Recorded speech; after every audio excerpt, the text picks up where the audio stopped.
It's like the accounting candidate that's still coming out of class. It's nice to microwave.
Good job, Tim.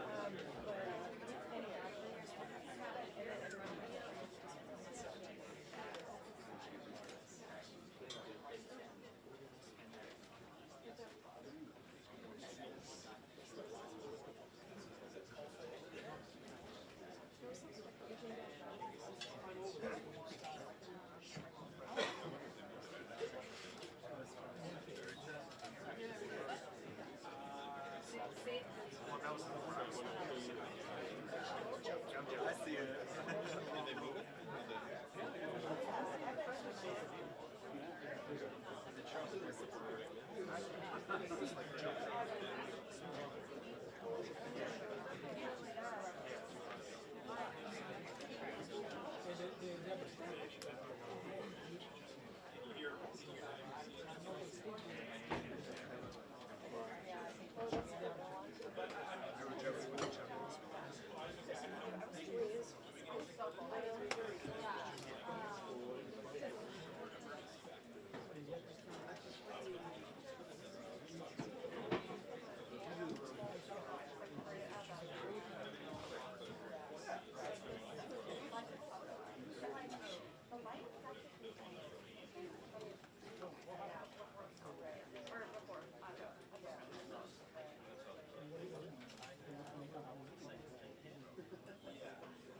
get into the fight and reopen the Strait of Hormuz.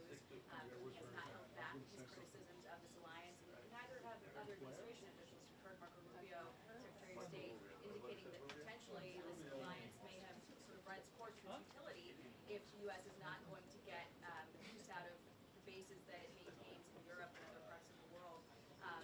It's a one-way street, potentially, in his words. So Mark Rutte is here today to sort of shore up that relationship with the president. And so far, it is still closed to press, but we always hope that something will open up. But again, we'll get some clarity from the president today, which he addresses this very closely.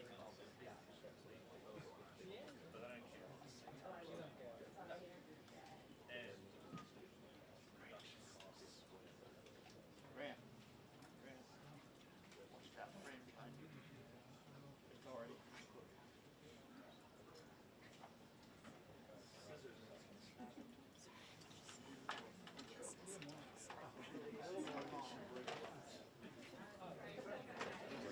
That's all. I don't want nothing else to do. We'll do balls.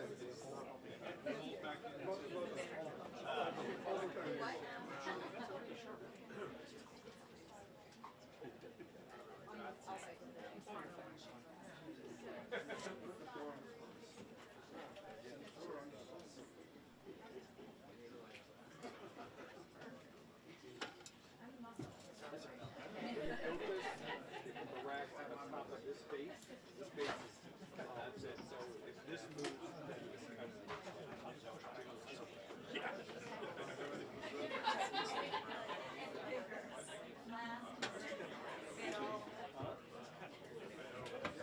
Well, these are actually great, but yeah. They're all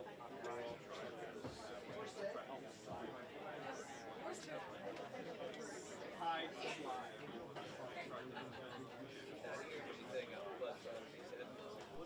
Not hearing on the See him.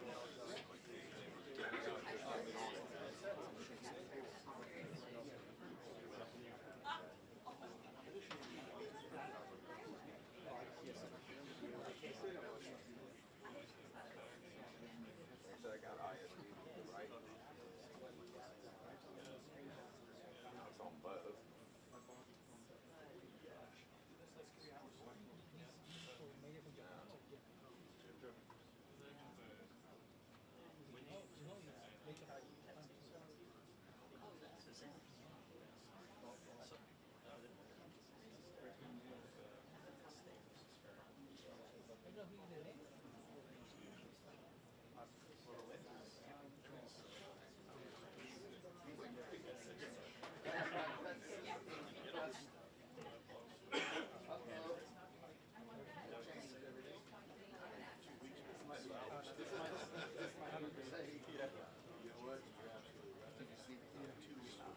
Trade hormones closed because of Israeli strikes on the This might be delayed. We'll see. Everybody's reformulating their questions. All right. Now we're back.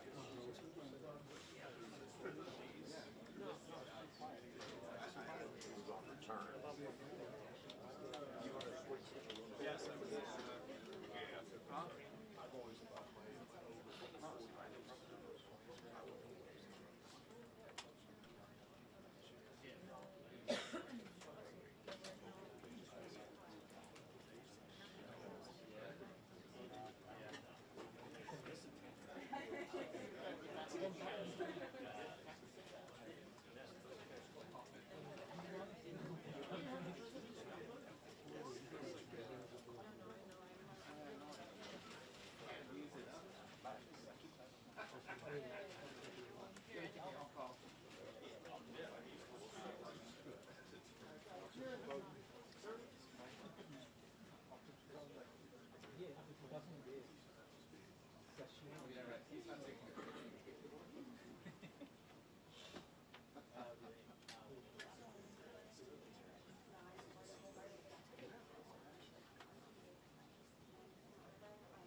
No, there are thousands. You go to listen to me. You go to deflock.org and you look at it. They're really what else? Well, if you start looking for them, but if you look at deflock.org, they all of them. And you do know that data is subpoenaed. So in other words, if your ex-wife asks you, say, they're worried about this ex-wife, they figure out that you know where ex-wife is, they can subpoena that number and your license will be there. So you should ask me where my car was. It's really interesting. Those things are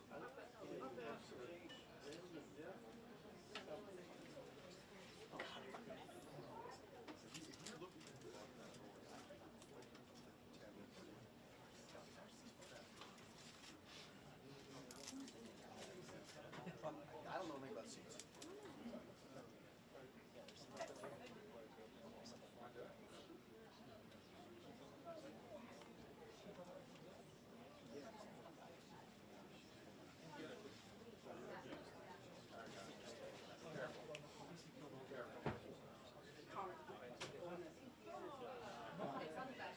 Snapping their fingers. Oh my goodness. Oh my goodness.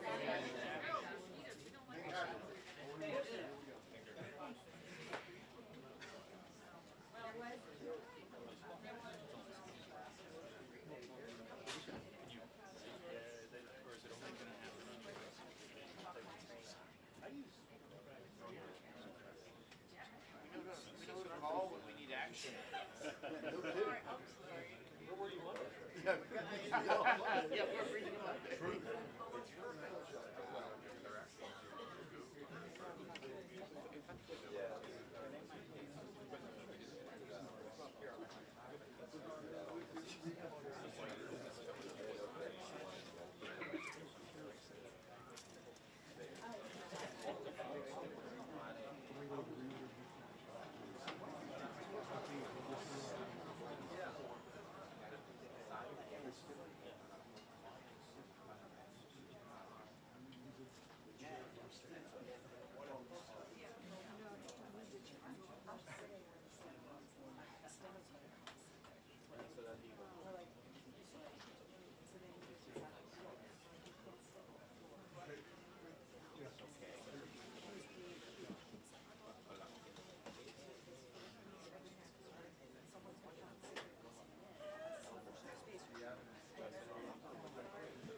Different guys.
afternoon, everybody.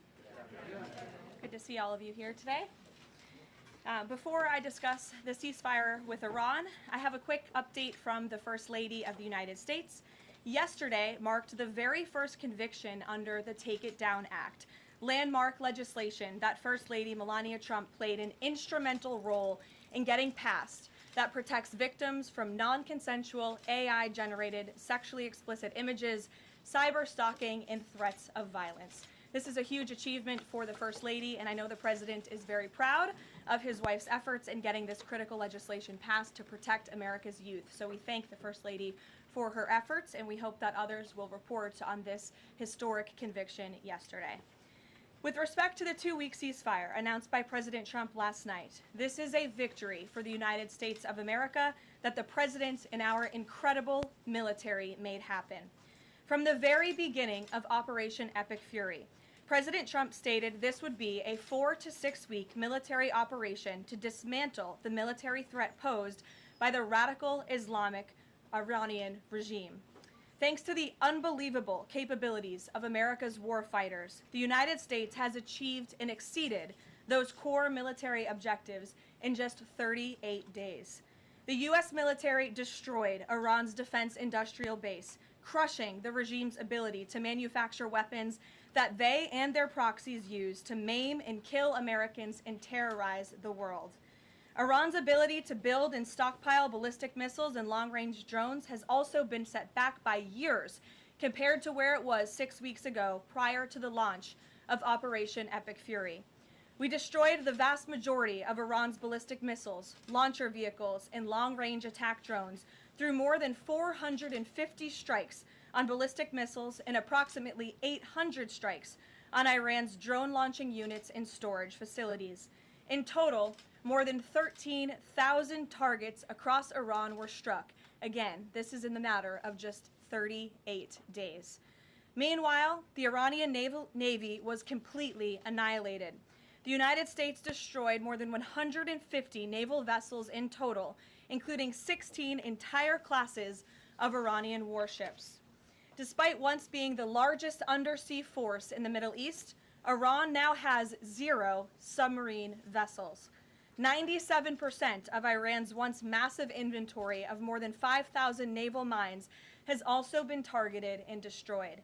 Iran's air forces are functionally and operationally irrelevant at this point, after the United States maintained total air dominance over their country for weeks on end. To underscore the significance of this, before Operation Epic Fury, the Iranian Air Force would fly between 30 to 100 flights per day. Today, that number is 0. Iran's ability to fund and support its terrorist proxies has been greatly reduced. At this point, Iran can no longer distribute weapons to its proxies in the region. And most importantly, Iran will not be able to acquire nuclear weapons. Prior to the start of this successful operation, Iran was aggressively expanding its short-range ballistic missile arsenal. Through these weapons and its navy, Iran was attempting to build a military buildup around their country that would pose an imminent and existential threat to the United States military assets in the Middle East, our allies in the region, and ultimately the free world. Iran was pursuing this dangerous and aggressive strategy for one reason: to hold the entire world hostage to its terrorist ambitions. The Iranians aim to use their expanded military capabilities as a shield around their country to continue achieving their ultimate goal internally, building nuclear bombs. But their murderous and evil plans have been blown up, quite literally and figuratively, along with their military, their nuclear program, and most of their senior leadership, including the former Supreme Leader Ayatollah Ali Khamenei. Their command and control structures were also massively disrupted after being struck more than 2,000 times. Many of their remaining leaders are paralyzed in fear and no longer enjoy the freedom to move around their country freely and meet openly. Thanks to the unmatched excellence of our warriors at the direction of the Commander-in-Chief, the world has just witnessed a historically swift and successful military triumph. President Trump started Operation Epic Fury with strategic military objectives, and the United States has clearly achieved them. As we mark this progress, we also remember and honor the 13 American heroes who laid down their lives in this noble effort. I know President Trump and our grateful nation honors their ultimate sacrifice, and we will never forget them. May God bless their families. The valiant efforts of all of our incredible service members created maximum leverage for the President of the United States, allowing he and his leadership team to engage in tough negotiations over the past couple of weeks that have now created an opening for a diplomatic solution and long-term peace in the Middle East.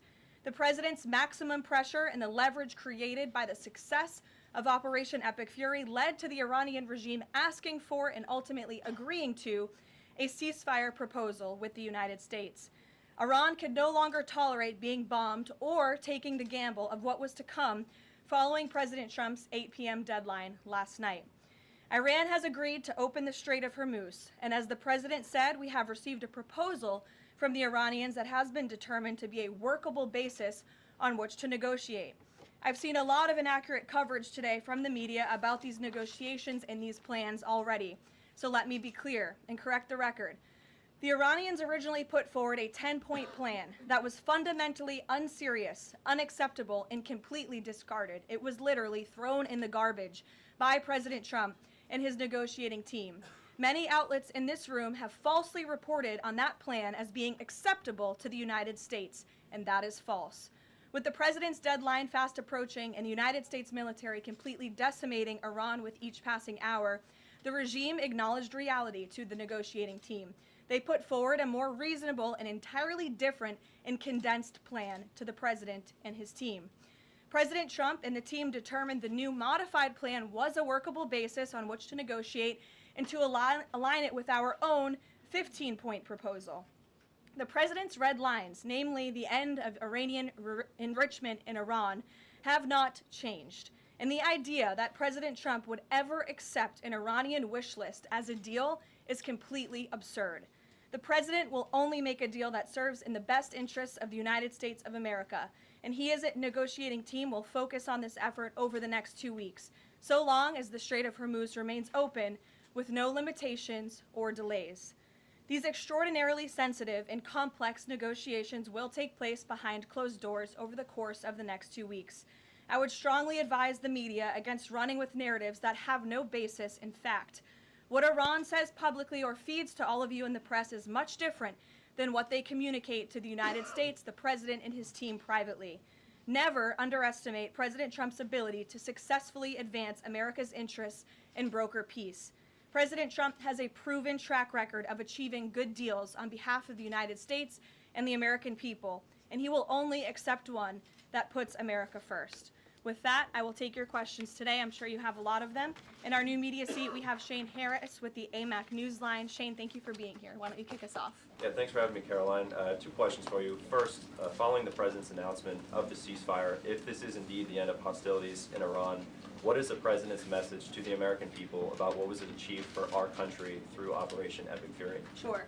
I think I just laid out a significant portion of that in my opening remarks. 6 weeks ago, the President looked the American people in the eye directly, and he told them that he launched this operation to take out the imminent threat that was posed by Iran. And that threat has now been greatly destroyed. Their Navy, their missiles, their defense industrial base, and their desire and their plan to build a nuclear bomb inside their country is no longer going to be allowed, can no longer happen, thanks to the remarkable success of Operation Epic Fury over the course of the last 38 days. That has been absolutely achieved, and now we're moving into the next phase of this, which is a negotiating period to put some fine points on this and to hopefully broker an agreement that can achieve long-term peace in the Middle East. Yeah, and then second, what is the President's message to American seniors who have a much higher voter participation rate and they're likely to be a key swing vote in the midterm elections? Well, the President loves our seniors across the country, and as you know, the President signed the One Big Beautiful Bill, the Working Families Tax Cut last year, which greatly reduced taxes on Social Security for our seniors. In fact, thanks to the Working Families Tax Cut, nearly 90% of seniors will no longer pay tax on their Social Security. That's a huge win for our seniors and also for our middle class and working families across the country with the no tax on tips provision and the no tax on overtime. Next week is tax week. You'll hear a lot from the President about how his policies have benefited the American people, and I'm proud to report that the President will be traveling next week to the great states of Nevada and Arizona to tout this historic accomplishment over the course of the next week. Thank you for being here, Shane. Gabe. Thank you. Karoline, Iranian state media is saying that Iran has now closed off the Strait of Hormuz today in response to Israeli attacks on Lebanon. What's the White House response to that? And you just listed many military successes, I understand that, but strategically, how is the administration arguing that Iran does not have more economic leverage than it did before the start of the war? Sure. Well, with respect to the first reporting out of Iranian state media, the president was made aware of those reports before I came to the podium. That is completely unacceptable. And again, this is a case of what they're saying publicly is different privately. We have seen an uptick of traffic in the Strait today, and I will reiterate the president's expectation and demand that the Strait of Hormuz is reopened immediately, quickly and safely. That is his expectation. It has been relayed to him privately that is what's taking place, and these reports publicly are false. Karoline, the president yesterday threatened that a whole civilization would die if a ceasefire deal wasn't reached, understanding that Iranian leaders have previously said death to America. But why is it appropriate for the president of the United States to use that kind of language when talking about civilian targets?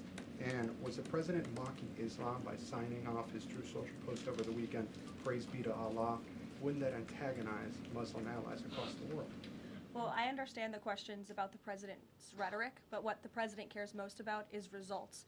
And in fact, his very tough rhetoric and his tough negotiating style is what has led to the result that you are all witnessing today. Iran publicly acknowledging last night that they have agreed or that they wanted this ceasefire with the United States because they no longer could tolerate being bombed by our very powerful and lethal military, and that they have committed to the reopening of the Strait of Hormuz, which the president will hold them accountable for, and it's something the administration is closely monitoring in real time. Danny. Should the world not take his word seriously? The world should take his word very seriously in understanding that the president is always most interested in results. And it was the Iranians who backed down, not President Trump. He said that they would face very grave consequences, as you just laid out, by the 8 p.m. deadline if they did not agree to reopening the Strait of Hormuz. And what did they do last night? They agreed to reopen the Strait of Hormuz. Danny. Thanks, Caroline. Would President Trump like to see Lebanon included in this peace deal? Because as you know, there have been increased Israeli strikes on Lebanon today with dozens of casualties there. Sure. Lebanon is not part of the ceasefire. That has been relayed to all parties involved in the ceasefire. As you know, Prime Minister Netanyahu put out a statement last night in support of the ceasefire, in support of the United States' efforts, and he's also assured the president they'll continue to be a helpful partner throughout the course of the next 2 weeks. Is there any thought, though, that the president might like to see Lebanon included at a future date, given that it seems to be causing or potentially undermining the Iran ceasefire? Again, this will continue to be discussed, I am sure, between the President and Prime Minister Netanyahu, the United States and Israel, and all of the parties involved. But at this point in time, they're not included in the ceasefire deal. Jeff. Thank you. Caroline, will the U.S. take part in talks with Iran in Islamabad on Friday?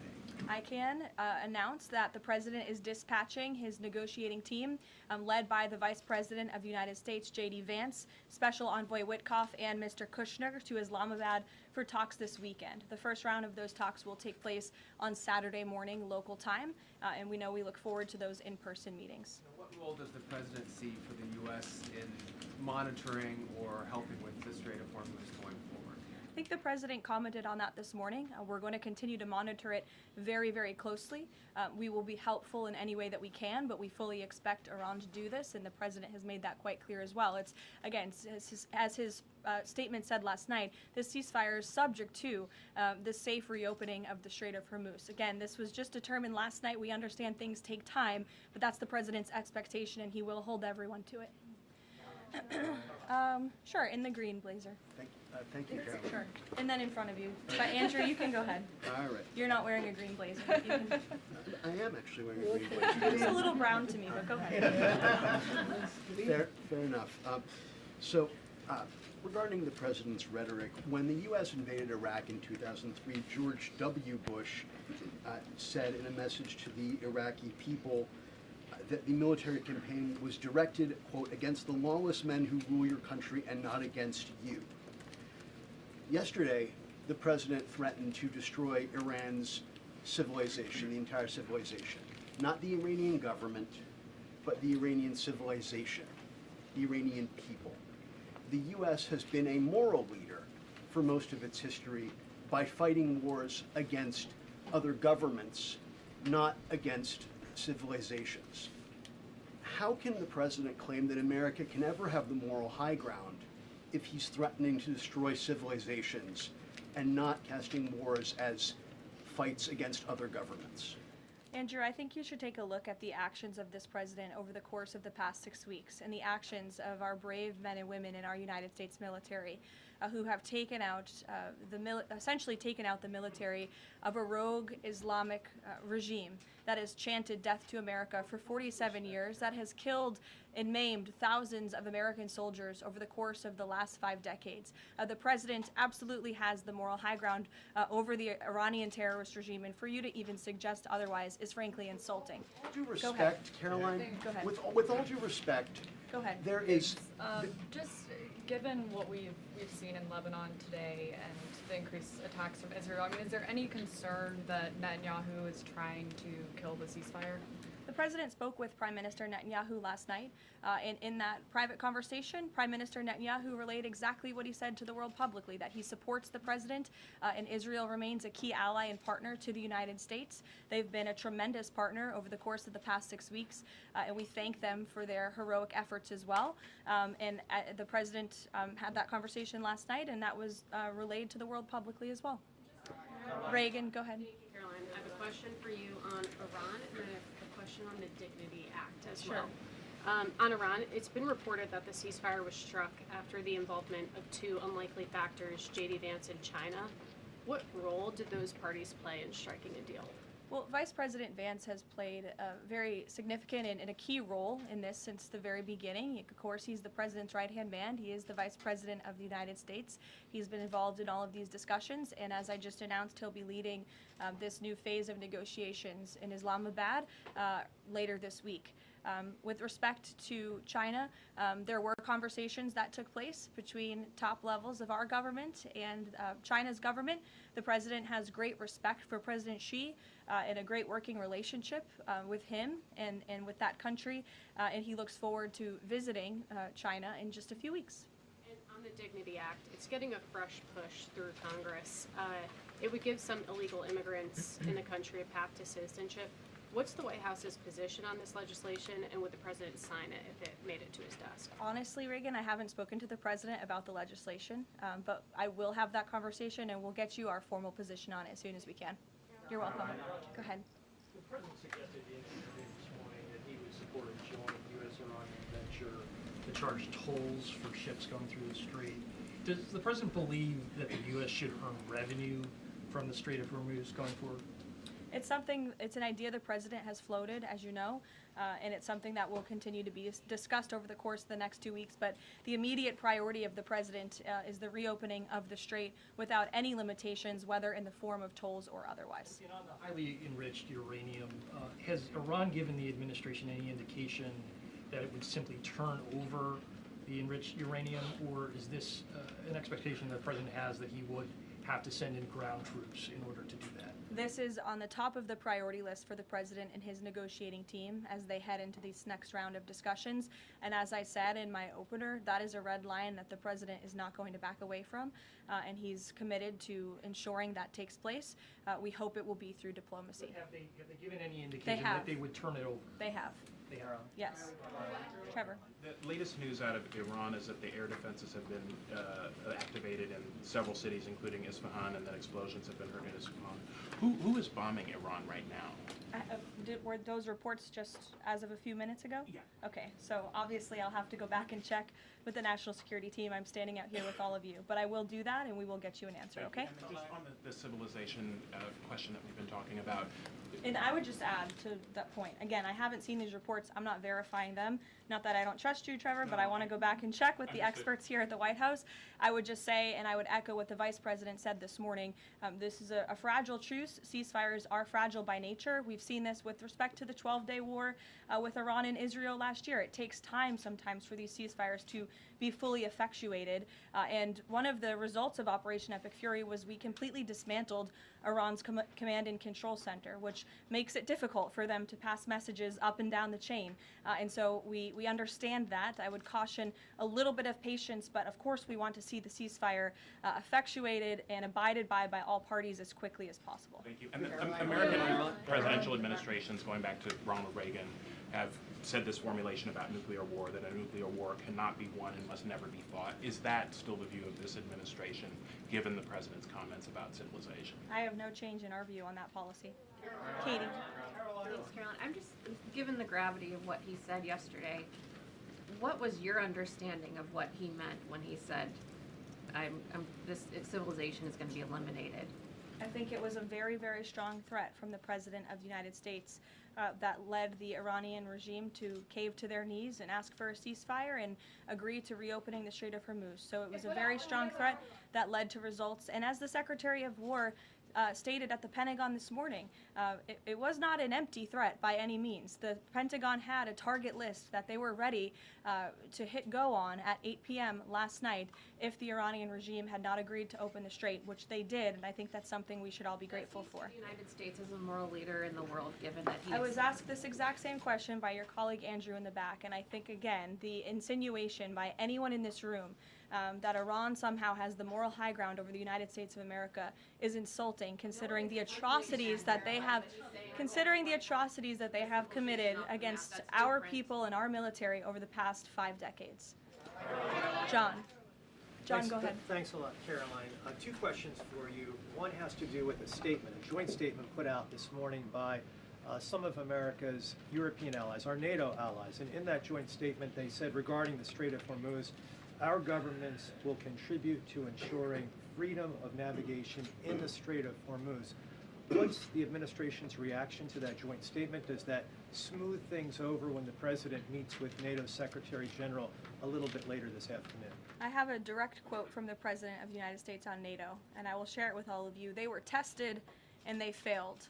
And I would add, it's quite sad that NATO turned their backs on the American people over the course of the last 6 weeks when it's the American people who have been funding their defense. As you know, President Trump will be meeting with Secretary Ruta in a couple of hours here at the White House, and I know he looks forward to having a very frank and candid conversation with him. And then secondly, in regards to this conflict, 38 days, as you pointed out, President Trump has said that there's been regime change. Has that regime change led to more freedoms for the Iranian people?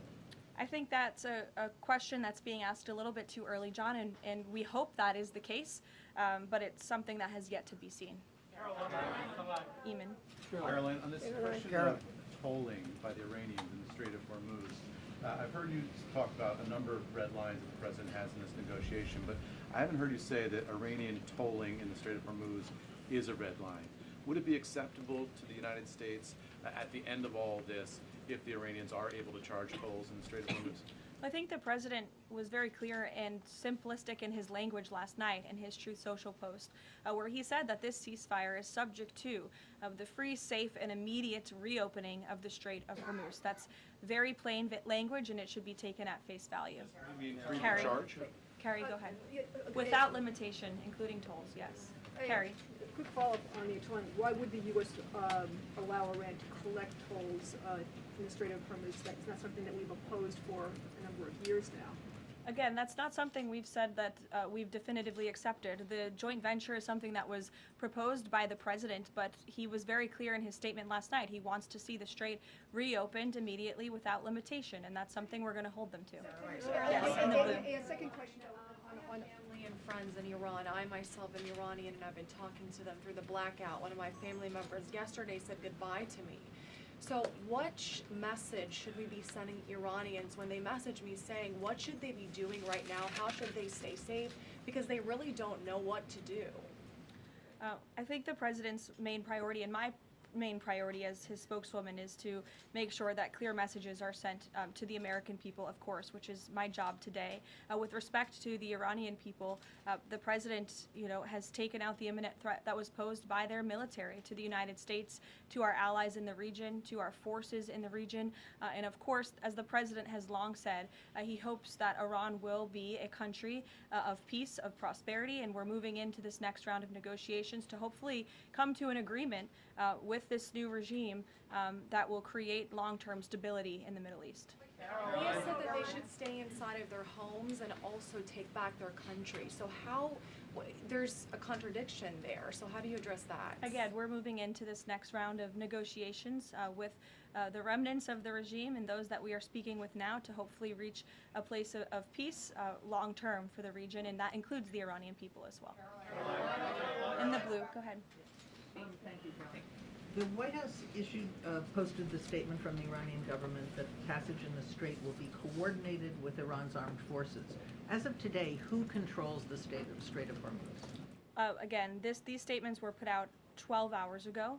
We expect that the strait will be opened immediately. As I've said earlier, we have seen an uptick in traffic in the strait, and it's something that we are monitoring minute by minute, hour by hour as the days go on. Who controls the strait right now? Two questions. One on the deportations of Iranian officials, and then on the negotiations. Are there still security concerns about Vice President Vance being part of these peace talks, Steve Witkoff, Jared Kushner? And then two, given the ongoing deportation of General Soleimani's niece, does the Trump administration plan to deport more relatives or people in the families of Iranian officials that are in the U.S.? Certainly, anyone who is here fraudulently. I understand one of the individuals who their visa was revoked by Secretary Rubio and they were deported by ICE. They had a fraudulent asylum claim. That's against the laws of the United States. So anyone who is here illegally or fraudulently is subject to our nation's immigration laws and will be removed from our country. And I know this continues to be a top priority for the State Department, working in conjunction with the Department of Homeland Security. With respect to the safety of the Vice President, we fully trust the United States Secret Service to do their job, to keep the Vice President and the President's negotiating team safe. They do a tremendous job, and we fully trust them to do that. Caroline. In the back, go ahead. The President has said Cuba is next. What's the message to the American people regarding Cuba, and what can Cubans expect in relation to this statement? Well, look, I think when President Trump said that, and he later clarified after making that statement, that he meant the Cuban regime is bound to fall. The country is very weak. They're in a very weak position economically, obviously, financially. The Cuban people are fed up with their government, as they should be. And these talks and discussions continue to happen at the highest level of our government. I don't have any updates or announcements for you with respect to Cuba policy today. Good to see you. Thank you, Caroline. Secretary Hegseth said this morning that U.S. troops would be sticking around. Can you expound upon that, what we should expect from U.S. troops in theater for the next 2 weeks and beyond? I would defer you to the Pentagon for any specifics on assets that have been in place in the Middle East, but take the Secretary at his word, and also the President has reiterated this as well in his own words, that we're not going to move anything immediately. Again, this is a 2-week ceasefire where we hope at the end, and we expect at the end, we'll have a good agreement between the United States and Iran, but in the meantime, we're going to ensure that our military is always at the ready of the Commander-in-Chief. I'll take a couple more in the back. Sure. Thank you. Thank you. On NATO, I'll take your question. Go Thank ahead. you, Caroline. On NATO, can you tell me, is the United States still considering withdrawing from NATO? Is that still a possibility? It's something the President has discussed, and I think it's something the President will be discussing in a couple of hours with Secretary General Ruta, and perhaps you'll hear directly from the President following that meeting later this afternoon. Thank you, everyone.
on silent, please, and/or do not disturb. Any other wireless devices that alert, please turn them off or silence them appropriately. So this will be the last voice check before we begin. Does anybody have any issues or need anything? Thank you very much.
There's no problem.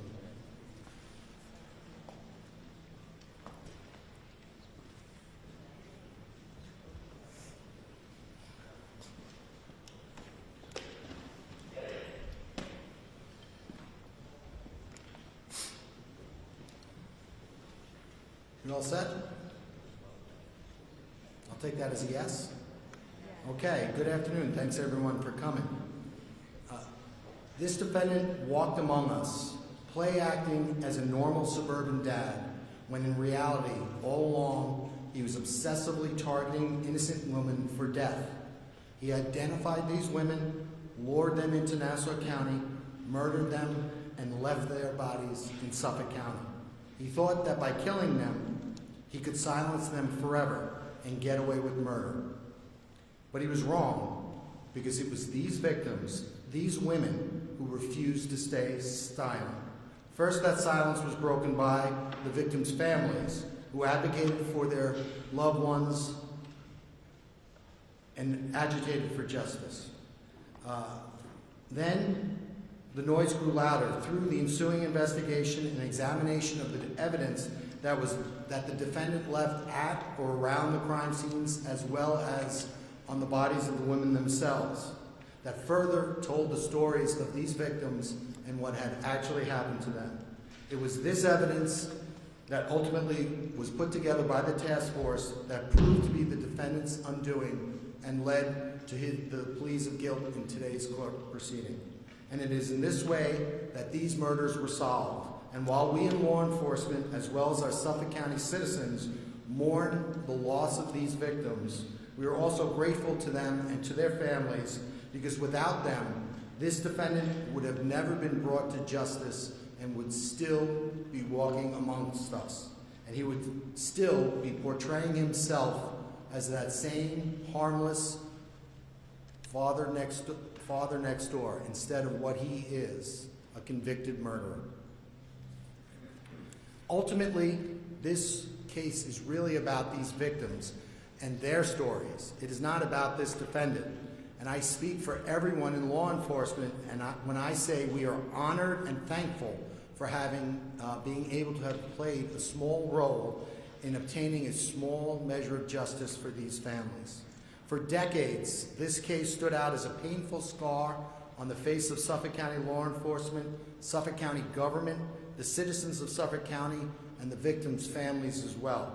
However, with the defendant's pleas of guilt today, it means that for the first time since the deaths of these women, we can turn to all of these same people and say, Rex Uhrman will be held responsible for the 1993 murder of Sandra Castilla, the 1996 murder of Karen Vergata, the 2000 murder of Valerie Mack, the 2003 murder of Jessica Taylor, the 2007 murder of Maureen Brainerd Barnes, the 2009 murder of Melissa Barthélemy, the June 2009 murder of Megan Waterman, and the September 2010 murder of Ms. Costello.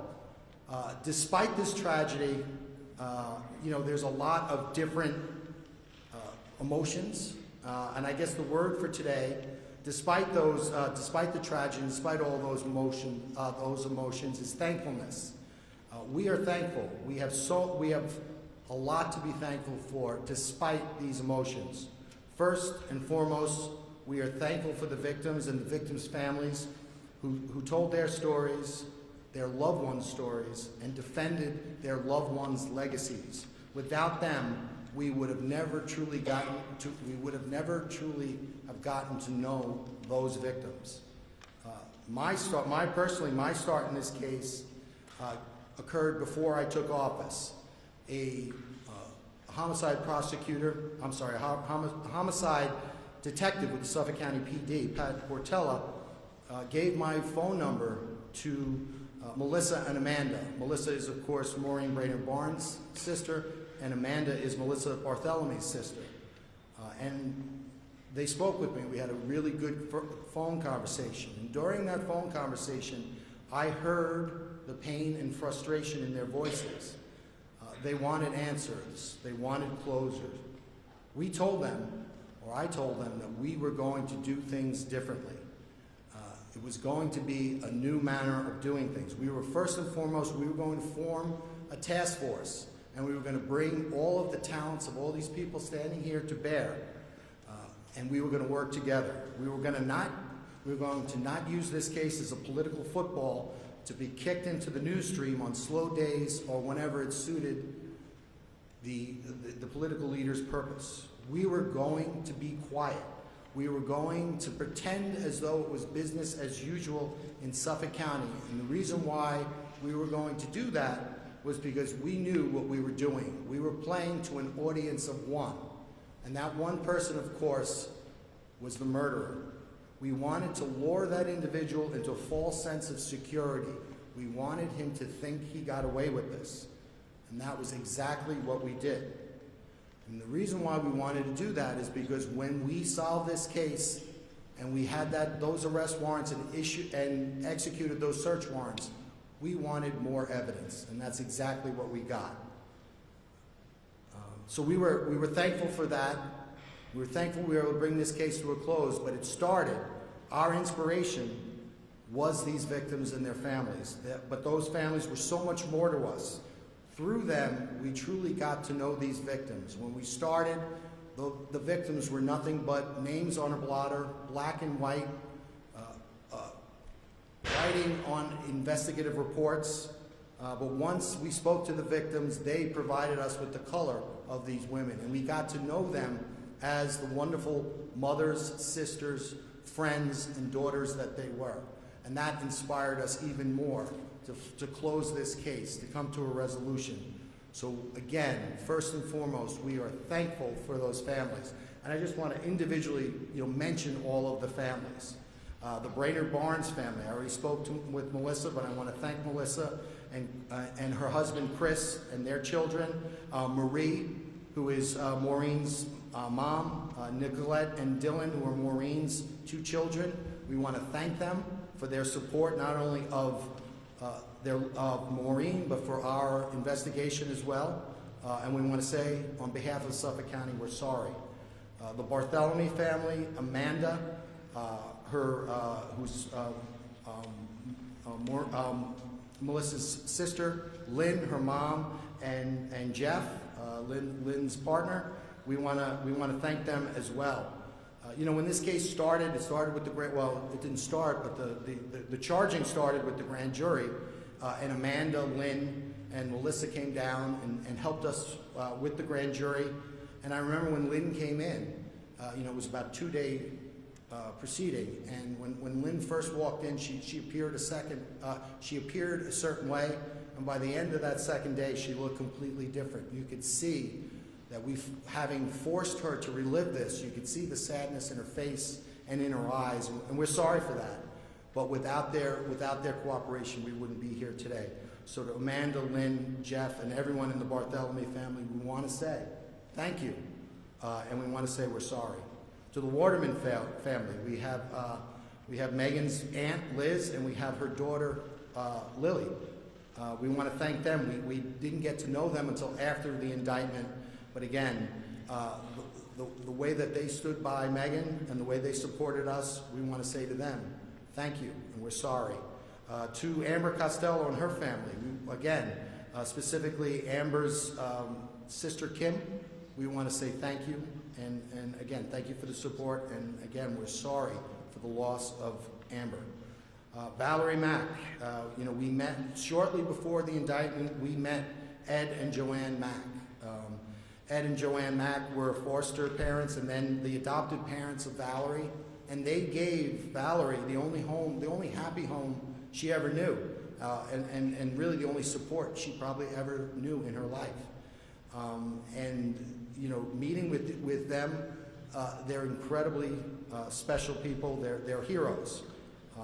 We also got to know Valerie's sister Angela and her son Aaron. Again, equally wonderful people. So to them, we want to say thank you, and we're sorry.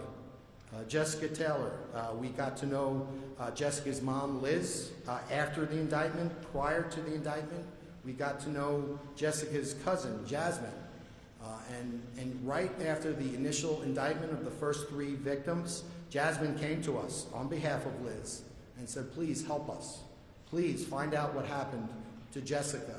And at that time, we didn't have enough. And we said, look, we're going to work, and we're going to try to get there. And we're going to work as hard as we can. Please, trust us. And, Jasmine, on behalf of Liz, said they would do just that. So to Jasmine and Liz, I want to say thank you. And again, we're sorry. To the Vergata family, Karen Vergata, we recently went, I did, I know members of the Suffolk County PD had already spoken to the family, but my team recently went and we saw Eric and Gary, who were Karen's sons. Gary's not here today, but we got to meet Gary, and I know Gary's watching, so we want to say hello to Gary. Eric's here. We want to thank Eric. And again, we want to thank you and tell them how much we admire them for supporting their mom and for supporting us. And again, we want to say we're sorry. On behalf of all of Suffolk County, we're sorry for Karen's passing. The Castilla family, Cassandra Castilla. We had the opportunity shortly before the indictment to meet with Ariel, who's the husband of Ruth, and Ruth is Sandra's sister. Again, wonderful people who really stood by and supported Sandra. So we want to thank them for that. We want to thank them for their support of our investigation. And on behalf of Suffolk County, we want to tell them we're sorry. We're sorry. So that's the family. Again, they inspired us. They're the reason why we do what we do. Today was a very special day for us in law enforcement. because it gave us the opportunity to turn to these victims and their families and say, listen, you know, we told you we were going to work really hard. We told you we were going to do everything we can to bring closure to you. And that's why we work in law enforcement. And, you know, we were able to do that to a small measure today. So we're happy for that. And again, so thankful for them. You know, in addition to our victims' families, we have our law enforcement family. And, you know, this case was, you know, brought home by a task force that brought to bear the talents of a number of really great investigators from a lot of really great agencies. And again, so thankful to be able to work with so many talented people. It's not really, you know, some people will say, well, you know, this person solved Gilgo or that person solved Gilgo. That's not it at all. It was so many different pieces from so many different people, starting back in 1993 and culminating all the way through you know, 2021. So again, and really beyond actually. So again, so thankful for the great work. First and foremost, I have to thank my chief investigator, Rich Zacharies. I've been doing this for 30 years. I've had the benefit of working with truly the best investigators in the country and in the world. Rich is the finest investigator I've ever worked for and worked with. I do sometimes feel as though I work for him. But he, you know, he was the architect of our grand jury. He put together our grand jury. And I think there's, you know, whether it's an attorney or an investigator, I think there are very few people who could have done that logistically. And so to Rich, I want to say thank you. To our detective investigators, our analysts, again, all great. And I'm gonna mention a lot of people, and it's gonna, you know, because you know, it's not you know, exciting to mention a lot of people, but they deserve mention. So I'm gonna mention them. We're gonna go through everyone, but not everyone, but a lot of people. We're gonna talk about our phone experts, Justin Doolittle and John Primiano. Unbelievable work in this case and so many others. Our analysts, Kaylee Homer, Erin Hansen, unbelievable work combing through this evidence, this miles of evidence. And that's just to name a few. They're indicative of so many more. Our law enforcement partners, you know, we had our DA people, our PD, our FBI, our New York State Police, our Suffolk County Sheriff's Office, our core people, Rory Forrestal, a DI. I hired Rory. He was supposed to come in and help us with our child abuse section, but you know, he got waylaid in here, and he worked like heck for us and did a great job. We're so thankful for Rory. For Suffolk County PD, our homicide guys, who are still with the task force today, Chris Calvaca and Scott Aquilina, great individuals, great investigators. Thank you so much, Chris and Scott. Yeah, Jimmy Watson, who worked with us, no longer with us, he's in Nassau. FBI agent Craig Mateo, Special Agent Craig Mateo. Everybody's young, I guess, compared to me, but I see him as a young guy, really talented agent, really great guy, really, really helpful. Investigator Tiffany Attai with the State Police. Again, you know, along with Rory, Erin, and Kaylee, really, you know, plunged into the evidence in this case and really helped us out. She was also the one who did the infamous avalanche search. So we want to thank Tiffany for all of the work and all the work that they all did. We have a number of retired task force and former law enforcement officers with us today. We invited them, and you know, saw John Santoro, I saw Donna Giordano, Pat Albergo, just to name a few. And we wanted to invite those retired members because, again, you know, there was a lot of talk about this case, a lot of talk about, you know, no one cared about the women, you know, who were murdered in this case. That nothing could be further from the truth. You know, I'll talk about Pat Albergo. He worked Jessica Taylor's case. He retired. When we had brought enough evidence to bring that case together, we called Pat, and he came to help us testify. Actually, he and Donna Giordano testified for us. But when Pat Albergo, who's retired, came in, he sort of walked through the door like a kid, like a little kid walking down the stairs during Christmas. And he's like, "Why am I here?" And I'm like, "Because we're going to charge this case." He was thrilled. And that attitude is indicative of every single one of all these agencies. So grateful to work with all of these people, both past and present. Our ADAs, Nick Santamartino, Andrew Lee, Michelle Haddad, Larry Opizo, God help them, right? They get to know what I'm really like. And so they were with us right from the very beginning, through the grand jury and through today.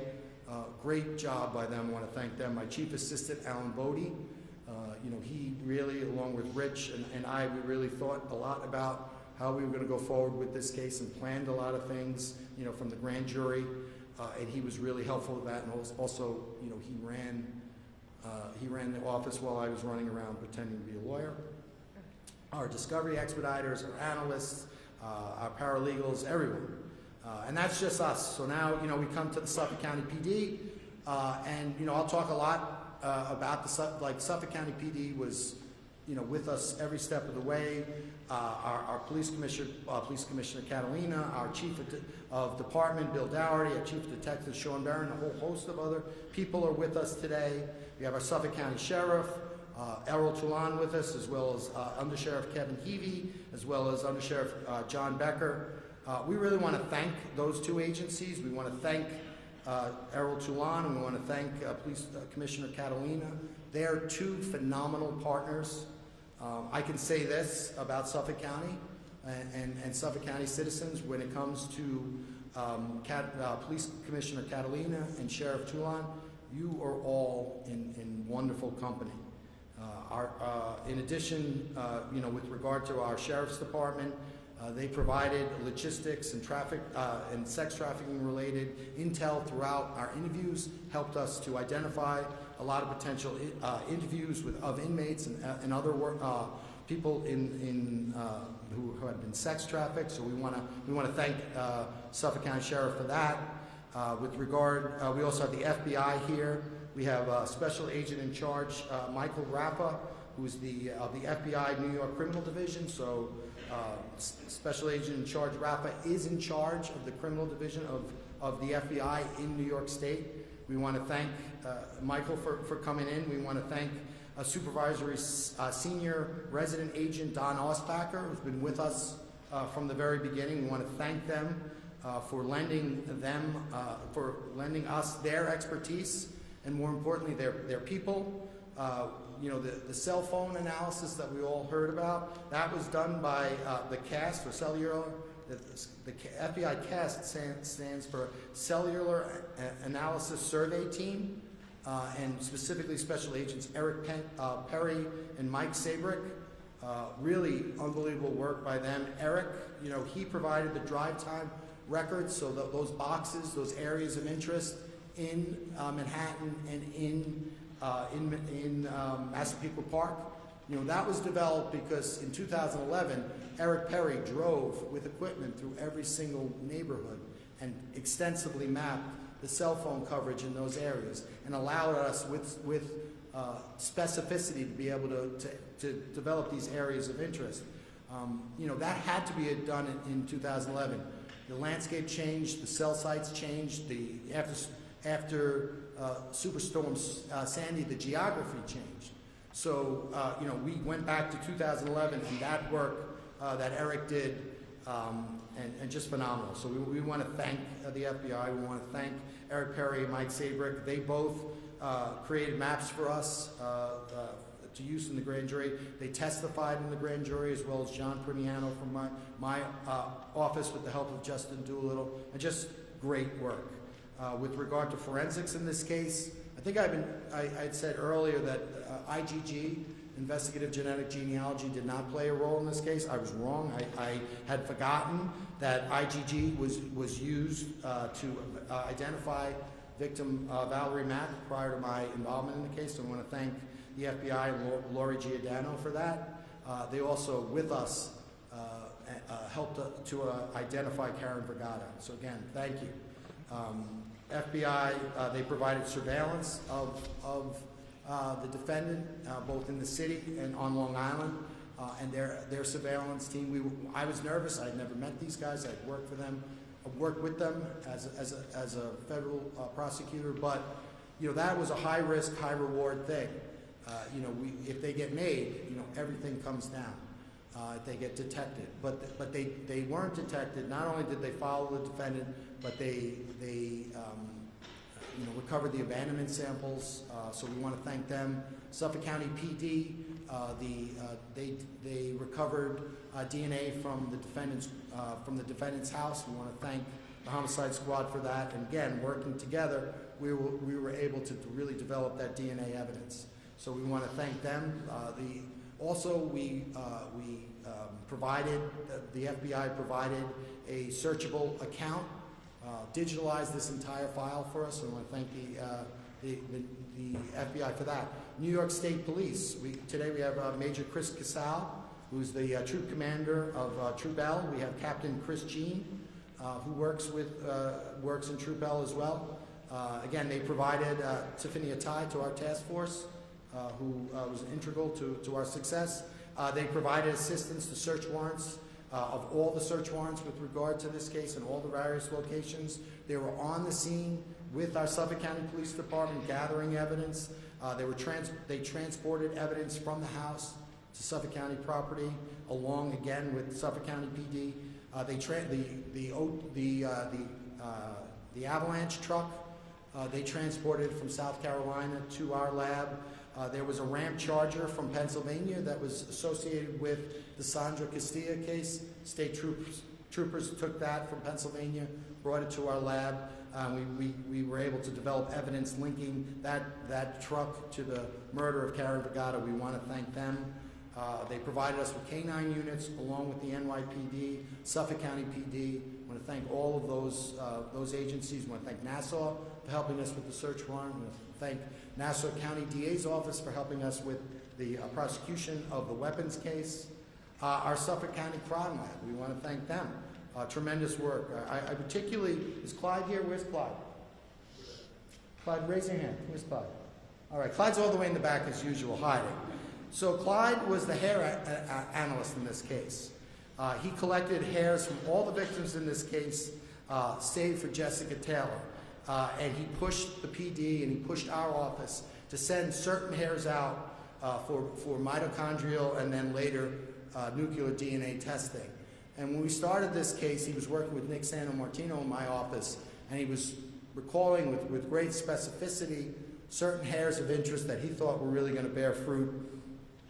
And I was talking to Nick, and I was saying, does this guy really, was he this meticulous? Is he this sure? And so Nick said, sit down with him, sit down with Clyde. And we sat down with Clyde, and to go to a crime scene, in the 2000s and not have the capability to get nuclear DNA, but yet to be so precise and exact in gathering evidence, cataloging the evidence, safeguarding the evidence, and then being able to advocate for its use. Without Clyde, we probably wouldn't have gotten that evidence. So, Clyde's retired now, but we really want to thank Clyde. Bob Jenna, he collected hairs on the Castilla case. He recovered 2 hairs. He was a former chief of Suffolk County Crime Lab. He's retired. He collected 2 hairs on Sandra Castilla.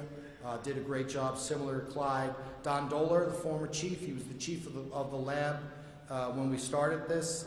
Great job. We want to thank him. Connie Dinkle is the current chief of the lab, and she did a great job and continues to do a great job. We want to thank them. Bob Bauman, Helen Wong, Liz Sepulveda, Kerry Anito, Craig Hamer. All of these forensic scientists did a fantastic job, and we want to thank them. Again, they were in the house with our law enforcement partners, gathering this evidence meticulously, precisely, and without, I was thinking about this. This is not a cast of hundreds. When you look at when you bring all this together, it's a cast of thousands. So we want to thank all of those individuals. Office of Chief Medical Examiner, City of New York, Brad Adams, Mark Desire, and Neha Desai. Brad Adams was the anthropologist. He identified the Gilgo 4, he was the one who urged investigators to go back after the discovery of Melissa Barthelemy, which resulted in the discovery of the 3 other victims known as the Gilgo 4. Mark Desire is the assistant director of biology of the lab. He was our liaison. He made all of his people available to us. Ms. Desai, she testified for us in the grand jury. Her DNA analysis led to the identification of the Gilgo Beach 4.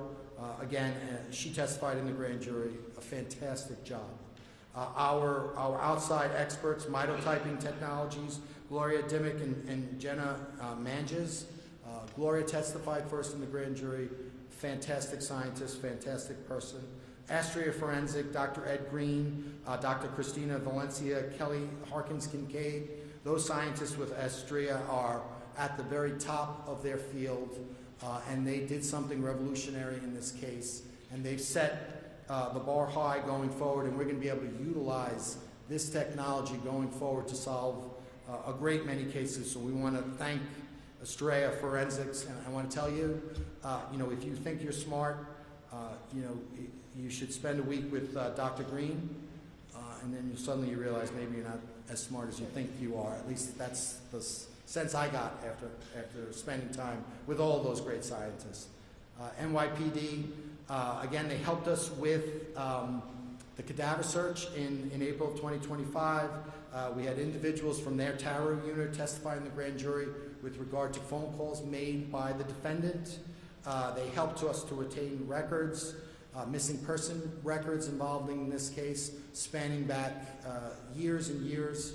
Again, at a drop of a hat, even though it wasn't their case, they came in and helped us. Scarborough Police Department, with regard to Megan Waterman. The Megan Waterman case came in as a missing person case, and it went across the desk of a detective, Don Blatchford, who's here with us today. And Don, gathered the evidence and really did everything he could to try to locate Megan. And when the trail took him to Suffolk County, he didn't stop. He continued to help us in our investigation. He brought the Waterman family to Long Island for interviews and for court proceedings. He testified in the grand jury, and he's had a long, illustrious career in Maine. He's going to retire, but he held off his retirement to see this case through. And again, I talked about the Suffolk County PD guys who cared about these victims. Don Blatchford is another individual who cares about these victims, like all of the people in law enforcement. So we want to thank them. United States Secret Service, with the massive digital evidence in this case and their forensic science division, all of the massive amount of digital evidence, they helped us process it. We had their forensic science division, we recovered a Bounty paper towel off of the crime scene of Megan Waterman. They processed that and they compared that to the same Bounty towel that we recovered in the home of the defendant. They matched, and this was a memento that we argued the defendant kept. Would have been a key piece of evidence. So we want to thank the Secret Service for that. The telephone carriers, Verizon, T-Mobile, Sprint, Nextel, and AT&T. Again, phone records spanning back to 1993. We've got to get those records and evidence. Again, Rich Zachary's was integral in this, but they went above and beyond they went above and beyond for us because they knew this case was important. We want to thank them. With regard to the court staff, Judge Macy and his staff, I want to thank them for their courtesies. And I want to thank them for all that they did in their professionalism. And this is a difficult case, and they handled it with aplomb. So, I'm going to turn it over to our partners, but just to clarify regarding the plea of guilt, the defendant has pled guilty to 3 counts of murder in the first degree, pertaining to the murders of Melissa Barthelemy, Megan Waterman, and Amber Costello. And all of those 3 individuals were killed within 18 months between July of 2009 and September of 2010. That enabled us, the proximity of those murders enabled us to charge those 3 murder one counts. In addition to the sentences of that is life without the possibility of parole. With regard to the other 4 victims, they pled guilty to 4 counts of murder in the 2nd degree. That's Sandra Castilla, Maureen Brainerd Barnes, Valerie Mack, and Jessica Taylor. Those sentences, 25 to life to run consecutive to each other and to the murder one charges. This defendant has additionally agreed to accept responsibility for the murder of Karen Vergata. And again, the sentence will be 25 years to life without the possibility of parole on the first 3 and 25 to life on the last 4, all of which is going to run consecutive. So we have 3 life without parole sentences and 4 25 to life sentences, all to run consecutive. So, with that, I'm going to turn it over to our law enforcement partners. So I'm just going to leave with this. This case closes and another one opens. There are still, bodies on that beach. There are still bodies in Suffolk County. There's no rest for the weary. We are going to continue to work with our partners and to try to obtain closure for as many families as we can. Thank you very much, and we're going to call up Police Commissioner Karoline.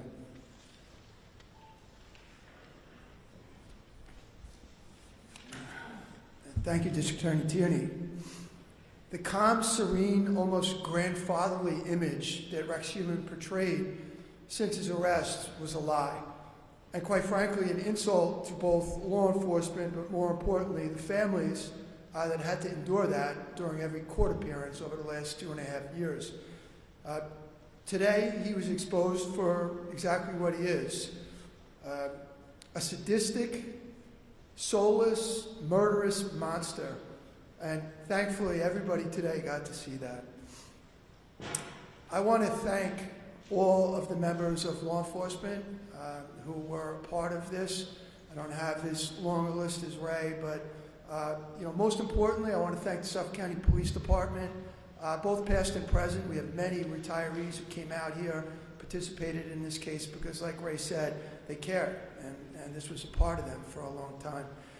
All of our law enforcement partners, everybody who was involved in this task force really did, really an amazing, amazing job. So thank you to everybody who was involved in this. And to the families, no one can ever replace the lives that were taken from all of you, and way too often they were way too young. But we hope that this brings some measure of solace to you. Thank you. Thank you for all your cooperation. Next, we'll hear from Sheriff Toulon. I want to thank the District Attorney and his entire task force for the hard work that they've done over the last 2.5 years. Today's plea delivers a measure of justice to families who have waited decades for answers after unimaginable loss. While nothing can bring the loved ones back, I am proud we were able to hold Rex Heumann accountable. Again, thanking the DA and the Police Commission and all the men and women who worked tirelessly.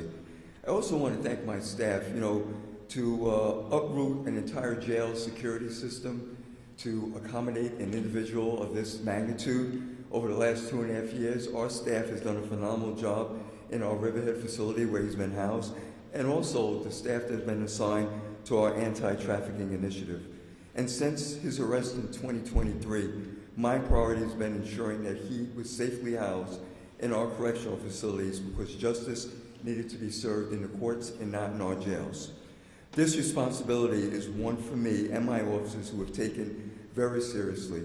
And I've spent my entire career in corrections overseeing some of the most notorious individuals, and what has been the most alarming is how ordinary Heumann has been. It's a chilling reminder that those capable of horrific acts can often go unnoticed. and another reminder of how much great investigative work has been done to finally apprehend and have a plea today. Most importantly, today is about the victims and their families. You have endured profound loss and years without answers. We hope this guilty plea brings all of you some peace and closure. Our thoughts remain with you and your loved ones today and always. Thank you. Next, we'll hear from Special Agent in charge of the FBI, Rafa.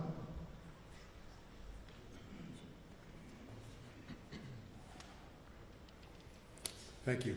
Good afternoon. I'm Michael Rada, Special Agent in charge of FBI New York Field Office Criminal Division. I'm proud to stand alongside Suffolk County Police Department Commissioner Kevin Karoline, Suffolk County District Attorney Tierney, Suffolk County Sheriff Toulon, to announce the plea of Rex Harriman, the Gilgo Beach serial killer. Today's announcement highlights the importance of partnerships and perseverance. For decades, the families of these women have been left searching for answers and waiting for justice. This ends today because these agencies before you never gave up. The detectives, the troopers, the agents tirelessly chased every lead and left no stone unturned. In 2011, FBI New York began collaborating with the Suffolk County Police Department to find out who was responsible for these cold-blooded murders.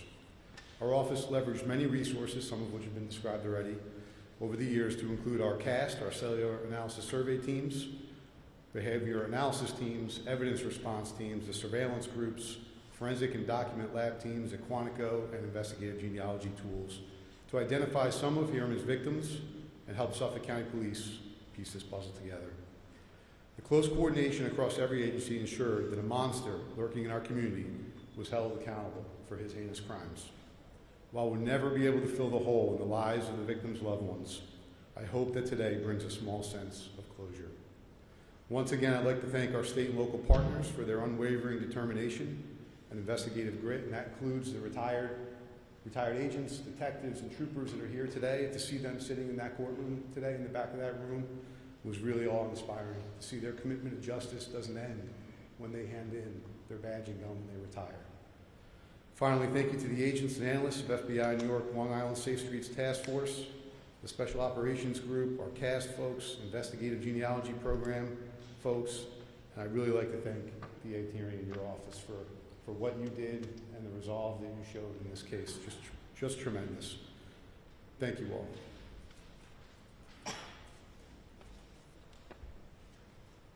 So, Rafa has just been appointed from New Jersey to head the New York office, and we thank him for coming today, and we're really looking forward to continuing our great relationship with the FBI and our federal partners. Last but not least, we're going to hear from the state troopers and Chris Casal. Chris Casal was with us. Then he went to I believe Albany or New York City. He's back with us. We couldn't be happier, but he's going to say a few words. Thank you, DA Tierney. I'm Major Christopher Casal. I served as the Troop Commander for the New York State Police, Troop L. Today marks a significant moment for Long Island and for the families who have endured unimaginable loss for many years. The guilty plea of Rex Harriman represents a measure of accountability in a case that has deeply impacted our communities. While this brings us closer to justice, it does not lessen the pain suffered by the victims and their loved ones. This outcome is a result of years of persistent investigative work and strong collaboration among our law enforcement partners who made up the Gilgo Beach Homicide Task Force, and I commend all of them for their dedication and extraordinary work on this case. It reflects an unwavering commitment to our mission to never forget the victims and to continue pursuing justice, regardless of how much time has passed. This case not only underscores the importance of coordination across agencies, but the role of advancements in forensic science, technology, and intelligence sharing. Today is not a day of celebration, it is a day of reflection, accountability, and remembrance. We honor the victims and stand with their families who have shown extraordinary strength and resilience. The state police and all the agencies you see represented here remain committed to serving our communities and to the continued pursuit of justice for every case that is entrusted to us. Thank you. Thank you, Chris. And now that you're back, we look forward to resuming our great relationship with you. Obviously we have a lot of victims' families here. I believe that we are going to, Gloria Allred represents a number of those victims, and I think they asked for Gloria to come forward and make a statement on behalf of many of the victims. So we'll call Ms. Allred.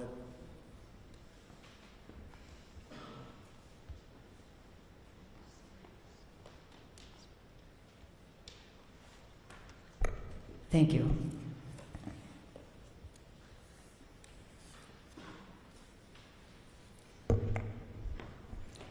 I'm attorney Gloria Allred, and I represent a number of the family members who suffered the terrible fate of the tragedy that was inflicted on their loved one.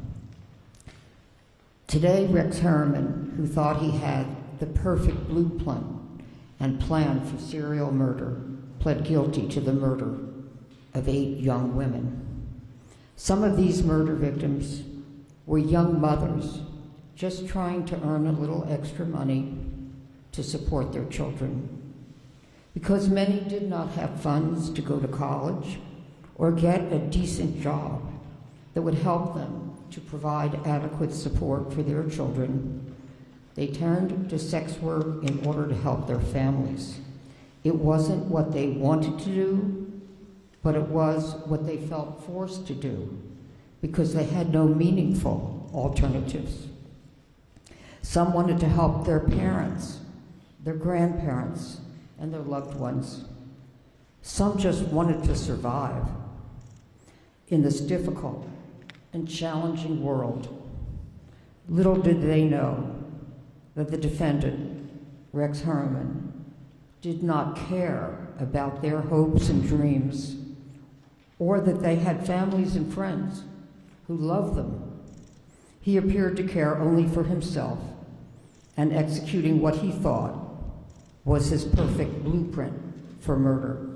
The evidence gathered and articulated in the prosecutor's response to the defendant's bail application demonstrated that the defendant had a, quote, planning document, end quote, utilized by Harriman to methodically blueprint and plan out his kills. And those are quotes from the bail application. He also believed he had a perfect plan to avoid collection of evidence against him and to evade capture by law enforcement. However, what he had thought was his perfect blueprint for serial murder did not take into account the courage and the persistence of the murder victims' family members who refused to give up until the murderer of their loved ones was found, convicted, and sent to prison for the rest of his life without the possibility of parole. Many of the murder victims' family members became the voices of their loved ones, crying out for them not to be ignored and forgotten, and demanding answers and justice for them. Many of those family members whom I represent are here today. It was bittersweet for them to be in court and hear the defendant plead guilty to the murder of their loved one and the manner of their death. But the truth was important to them, and they heard it today. Last week, they were faced with a difficult question. Did they agree with the Suffolk County District Attorney's decision to agree to accept the defendant's plea of guilty in lieu of trial? Or would they have preferred that a trial take place so that they could hear all of the evidence that the prosecutor would seek to admit against the defendant? In a few moments, you will hear their answers to that question. And I will ask them to come up to the microphone, or if they would prefer to stay where they are, they can answer from there. In no particular order. Family members of Megan Waterman, please come forward and state your name and relationship to Megan Waterman. Elizabeth Meserve is her aunt.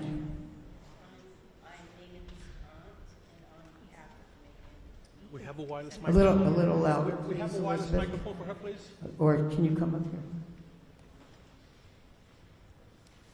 Thank you. My name is Elizabeth Meserve. I'm Megan Waterman's aunt, and I helped to raise her daughter. And on behalf of Megan, we definitely accept the plea. Thank you. And also, we have with us Megan's daughter, Liliana Waterman. Oh, okay, good, thank you. My name is Liliana Waterman. I am the daughter of Megan Waterman, and on behalf of her and my aunt and all of our family back home, we do accept, and we are very, very thankful for everything that they've done for us. Thank you. Family members of Melissa Bartholomew, please come forward and state your name and relationship to Melissa Bartholomew. Lynn Bartholomew, mother? No? Okay. Amanda Funderburg, sister?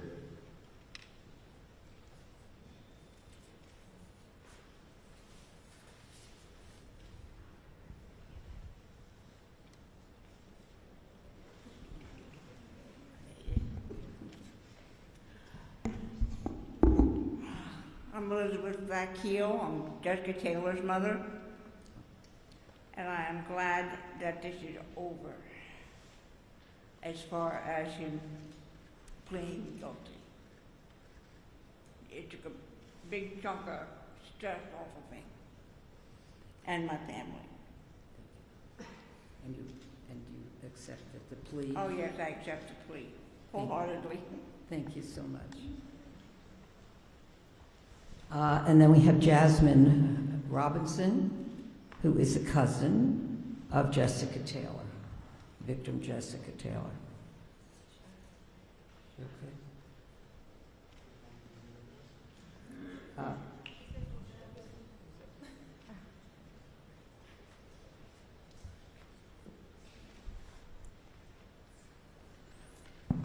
Family members of Maureen Brainerd Barnes, please come forward and state your name and relationship to Maureen Brainerd Barnes. Missy Khan's sister. Nicolette Brainerd Barnes' daughter. Dylan Haggett, son. This is Nicolette. I am Nicolette Brainerd Barnes, the daughter of Maureen Brainerd Barnes, and on behalf of my mother, I accept this plea. Dylan Haggett. I am Dylan Haggett, the son of Maureen Brainerd Barnes, and I accept the plea.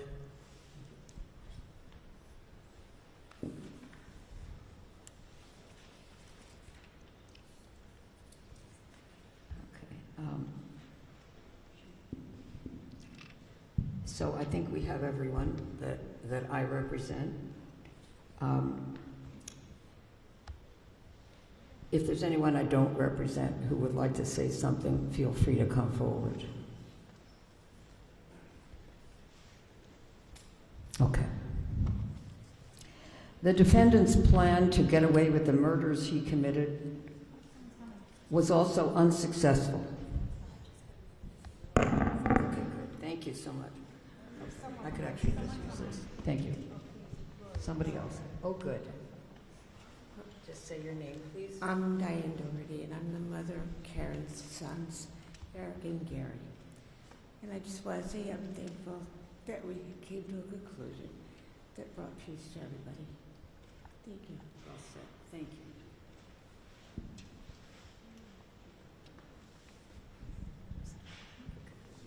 Anyone else?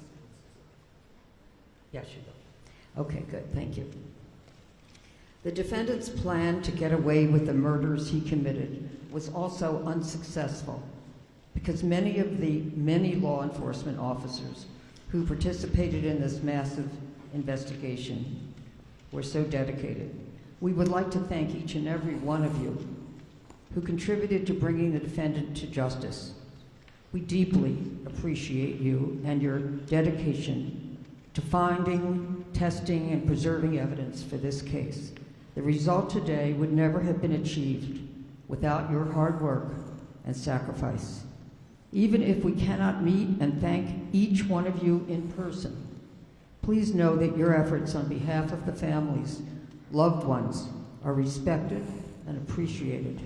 We look forward to thanking as many of you as possible after the time of the sentencing in June.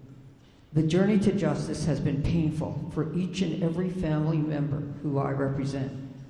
In conclusion, Melissa Kahn, also known as Missy, would like to share her feelings about this day and the almost 2 decades in which she has sought justice for her sister, Maureen Brainerd Barnes.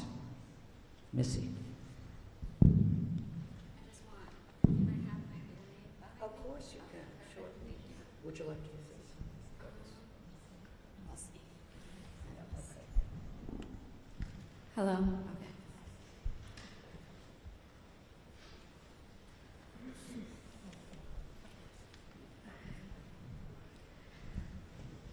Hi, my name's Melissa Can. Everybody calls me Missy, and I'm the sister of Maureen Brainerd Barnes, and this is my family, well, some of it.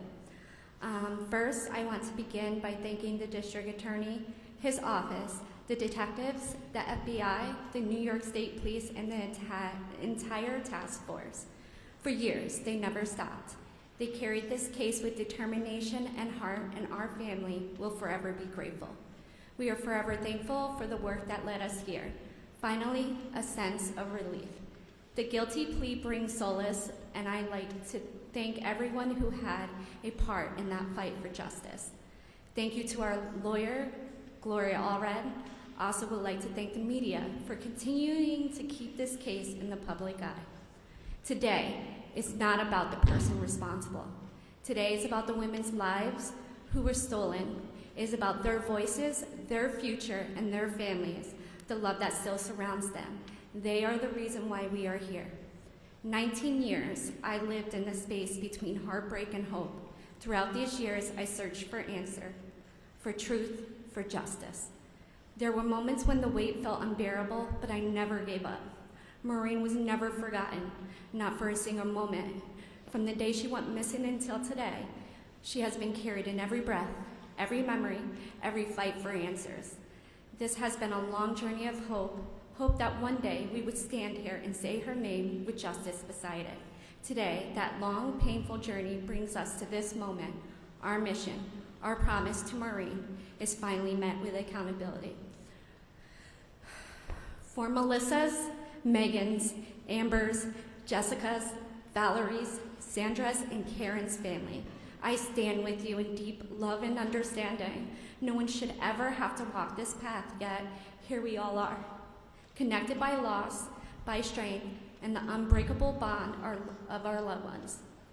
The bond some of us has created has been one that is unique in a sense that it did not form from a previous friendship or blood. It was created by trying to pick up the pieces of our world that had shattered in tragedy, and I am so grateful for us. To every family out there still searching, still waiting, still holding on, please do not give up hope. Even when it feels impossible, even when the years pass and the silence grow heavy, keep going. Your loved ones matter. They are not forgotten, and one day answers can come. Finally, to Maureen, the promise I made to you so long ago was simple. I would never stop searching for justice for you. Through every year, every setback, every unanswered question, I carried you with me, and I kept that promise. And today, it has been done. Justice has finally found its way to you. Your voice was never silenced, your story never forgotten, and your life will always be more than the tragedy that took you. This moment is not the end, but a reminder that love endures, truth prevails, and hope never fades, because even in the darkest moments, justice will find its way. Thank you.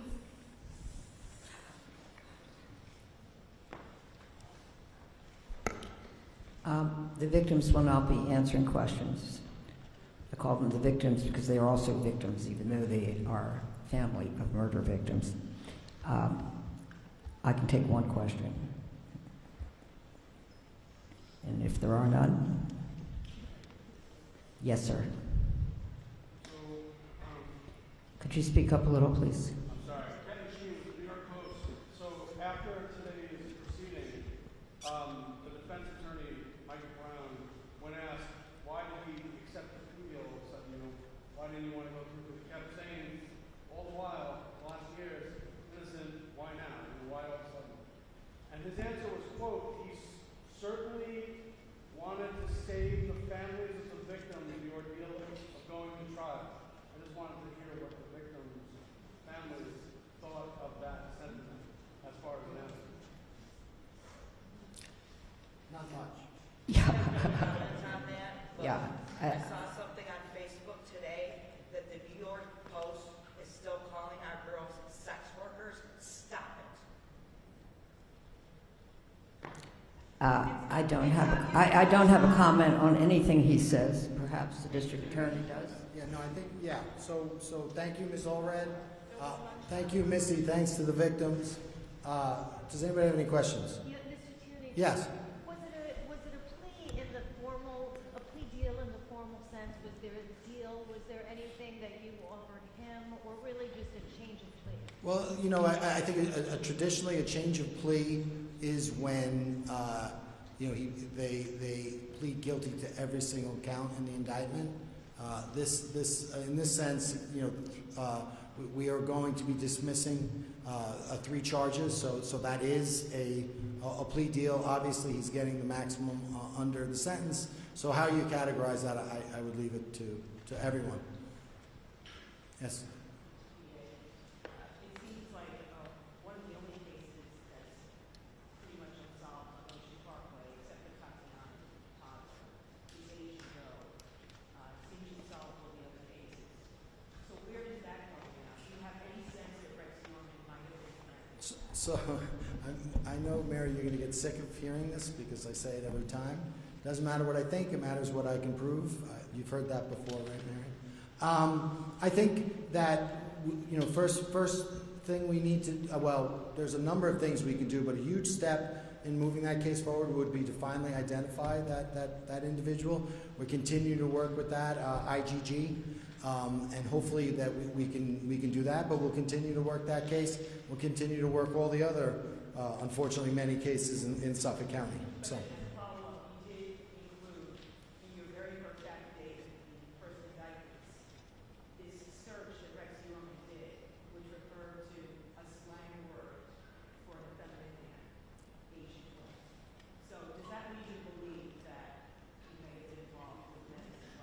Again, it doesn't matter what I believe; it matters what I can prove. So, I'll leave the belief and the conjecture up to whoever wants to do that. I'm going to, continue to do what we do, speak through our indictments, and we are where we are. But we're going to continue to work forward, and so gratifying to be able to provide closure for these families. Hopefully, for that individual and his family and the people who cared about him, we want that same closure. Yes. Go ahead. I'm sorry. Do you have any disappointment that the Fry hearing wasn't tested on appeal and that it's not set as case law from this case? Oh, it most certainly is case law. But I mean, it's not appeal. Do you work for the defense? No. It is. We prevailed in the Fry hearing. It happens all the time. Not every time that you make law in New York State does the case result in a trial. So, that is the existing law. Since that decision, like we knew it would, Nuclear DNA from hair samples has moved forward. We're on even stronger footing than we were at the time of the hearing. So we feel great about it, and we're happy. And we're going to use that science. We're going to defend that science, and let's do it. We feel great about it because the science is most definitely on our side. Good afternoon, Darla Miles, Channel 7. Can you talk about the moment in court this morning when you listed off all 8 names? That was a profound moment in any district attorney's career. And then kind of explain, like, the allocution, how you came up with that questioning and why he answered it that way, because obviously different jurisdictions do it different ways. So can you help us understand that, why it was like that, and then what it was like for you? Yeah, I think we wanted to synopsize, so we wanted to name the victims, right? Because it's about them. We wanted, and we're talking, starting in 1993, ending in September of 2010, we had these 8 women, right? And all of the years in between. So I think it provided a context of this defendant and what he's done and what he pled guilty to. So it was important for us to do it in that way. And then with regard to the allocution, every jurisdiction, there are elements for murder or what have you. Those elements are slightly different, and but in every jurisdiction, you have to prove each and every element of the crime charged against the defendant. So, for instance, when you ask the defendant how old he is, that's an element. He has to be above the age of 18. So, it's really the allocution is really guided by the elements of the crime, and it has to be satisfactory to the judge. So that's just the way we decided to do it. And just a quick follow-up on that, because I asked that because some people wanted to hear him say, "I'm guilty," instead of answering yes to a question. So speak to that, why he didn't say, "I'm guilty" or "guilty," as opposed to answering a question yes or no. I mean, I think that's just the way we do it in New York. I mean, that's like a standard plea, so he had, made a responsibility allocated to it. So that's that. We still have the sentencing, so we'll hear more on, from that. You mentioned the connection with the avalanche. I was wondering if Trooper Batai could speak to matching Corbin to the avalanche. Yeah, we're not going to have individual investigators speak. Again, we want to thank Trooper or Investigator Atai for the great work she did in that regard, and very emblematic of all the great work that was done in this case. Are you still working with other jurisdictions on unsolved murders, and any promises made of no further charges being brought against him? So, with regard to the no further charges, that pertains to the 8 murders that were discussed. That's it. So, with regard to other investigations, those potential investigations are not covered by the plea in this case. So we'll just have to see what happens with, see how that unfolds. But the plea and the coverage pertains to the 8 women that we were discussed in court today. That's it. Yes. Again, what we do is, when somebody wants information, we give it to them, and we share that information all the time. We've been sharing information. We'll continue to share that information. I think when people talk about, now he's going to, after sentencing, he'll go into CODIS. I said this before, but I want to make clear, we have the ability as investigators to provide evidence in our case on a case-by-case basis. So in other words, if there's a case in a state and they want specific information about one of our cases, we could share it, and we've done that.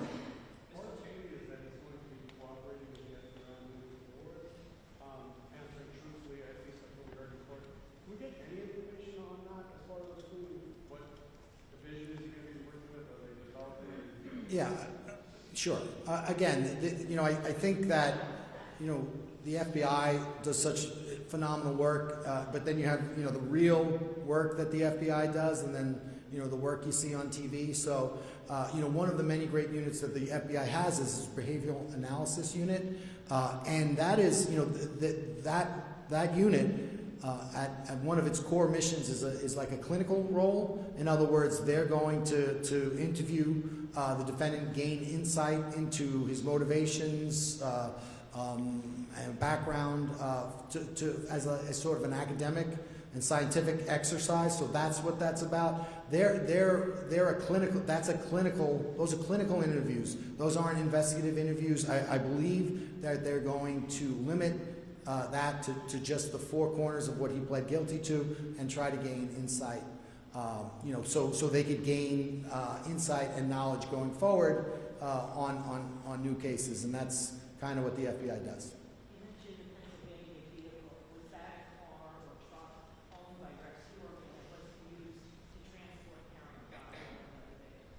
Yeah, I believe it was.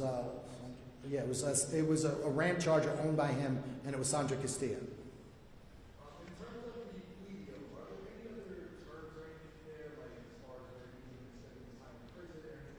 No. I was a federal prosecutor, and as a federal prosecutor, you have a lot more, I would say, sway with the Federal Bureau of Prisons, and you can sort of dictate, those things. In the state, the state Department of Corrections does their thing, and so not only is there nothing in there, I don't believe I would really be able to do anything. Obviously, so that'll be a function of the Department of Corrections, but no.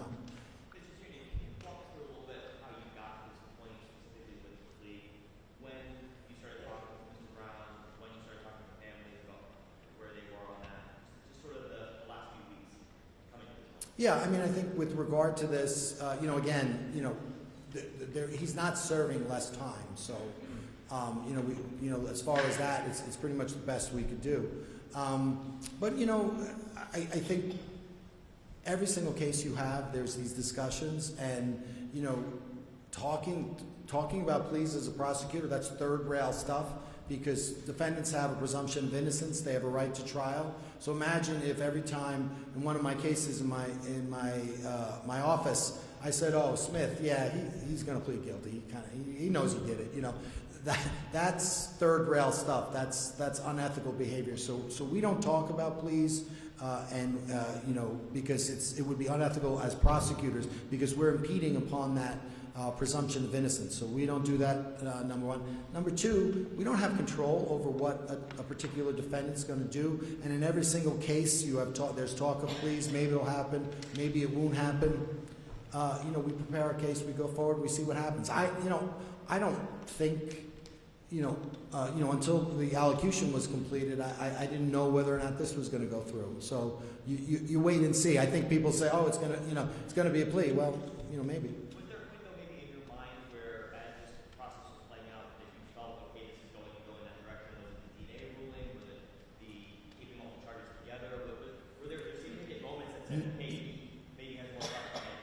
No, I think I've been doing this for 30 years, and as a young prosecutor, you chase pleas. Every day you say, "Look, maybe we'll get a plea, maybe we'll get a plea." We'll call. It makes you look desperate. It takes you away from your preparation, so you go forward. And if the defendant decides to plead guilty, go ahead and let him plead guilty. But, it doesn't really factor into our mindset, because a lot of times you're absolutely sure that a case is going to plead guilty. It doesn't. Other times, you think and just the exact opposite. So you don't know, so you don't waste your time thinking about it. Yes, ma'am. I have a question for the families. Is there a personal anecdote or a favorite memory that you can share about your loved one? So Mr. Allred just said that the families were not taking the questions. So perhaps offline you could address that. Yes. Just to clarify, can you please explain how the plea deal came about?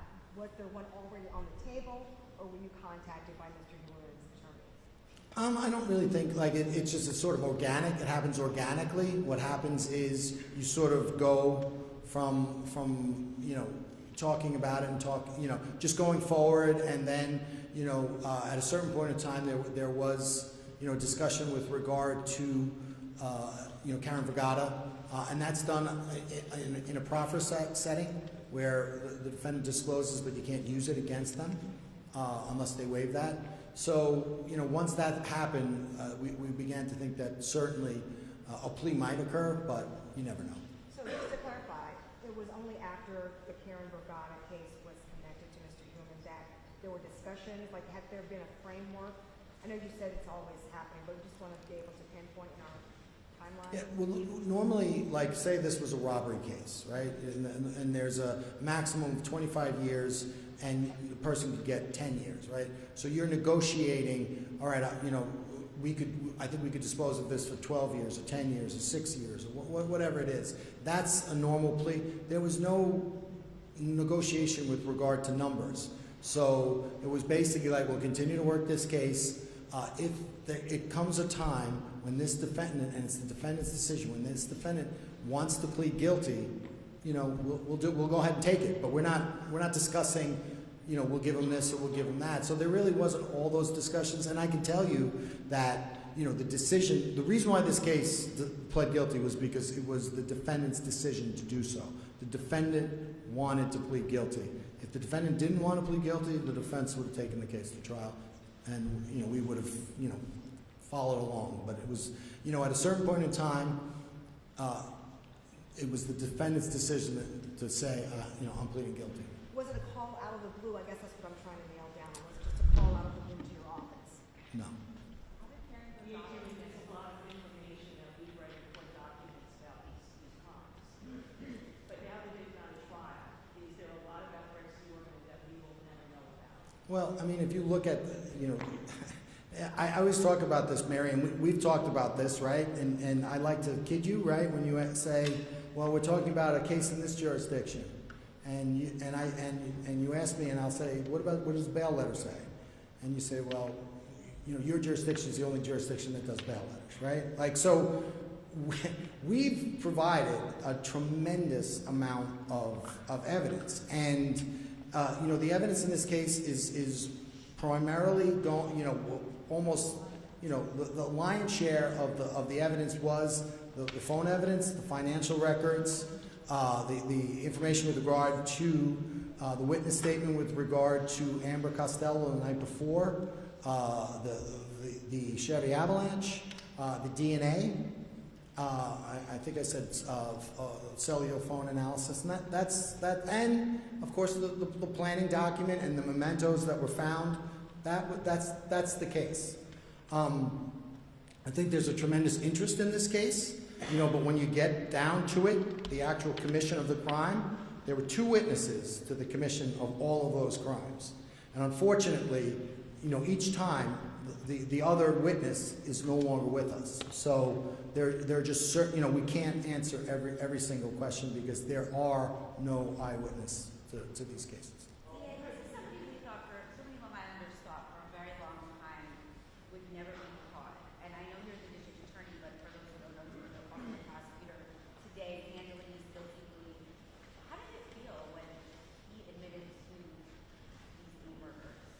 I felt great. I mean, and the reason why I felt great was because I knew it would provide closure to the families. This is a tough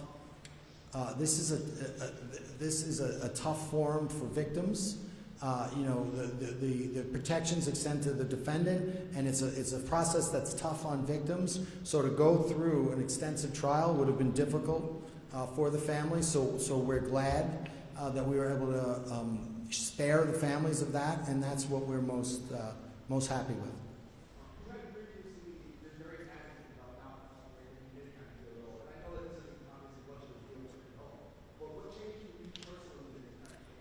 So again, look at this deal, and you tell me what we offered and what we didn't offer, and I'll let you decide. I know what I think.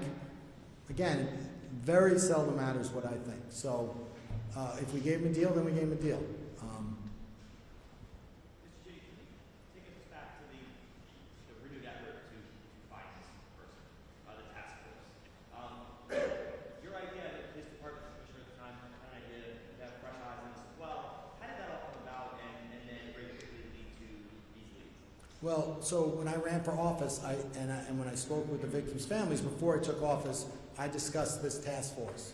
And I said, if you look at Suffolk County, the history of this case, every time there's a new person on the case, prior to me getting there, you'll see they go out to Gilgo Beach, and all you guys follow, and they're walking along the beach looking for clues, presumably. I don't know what the heck they're doing.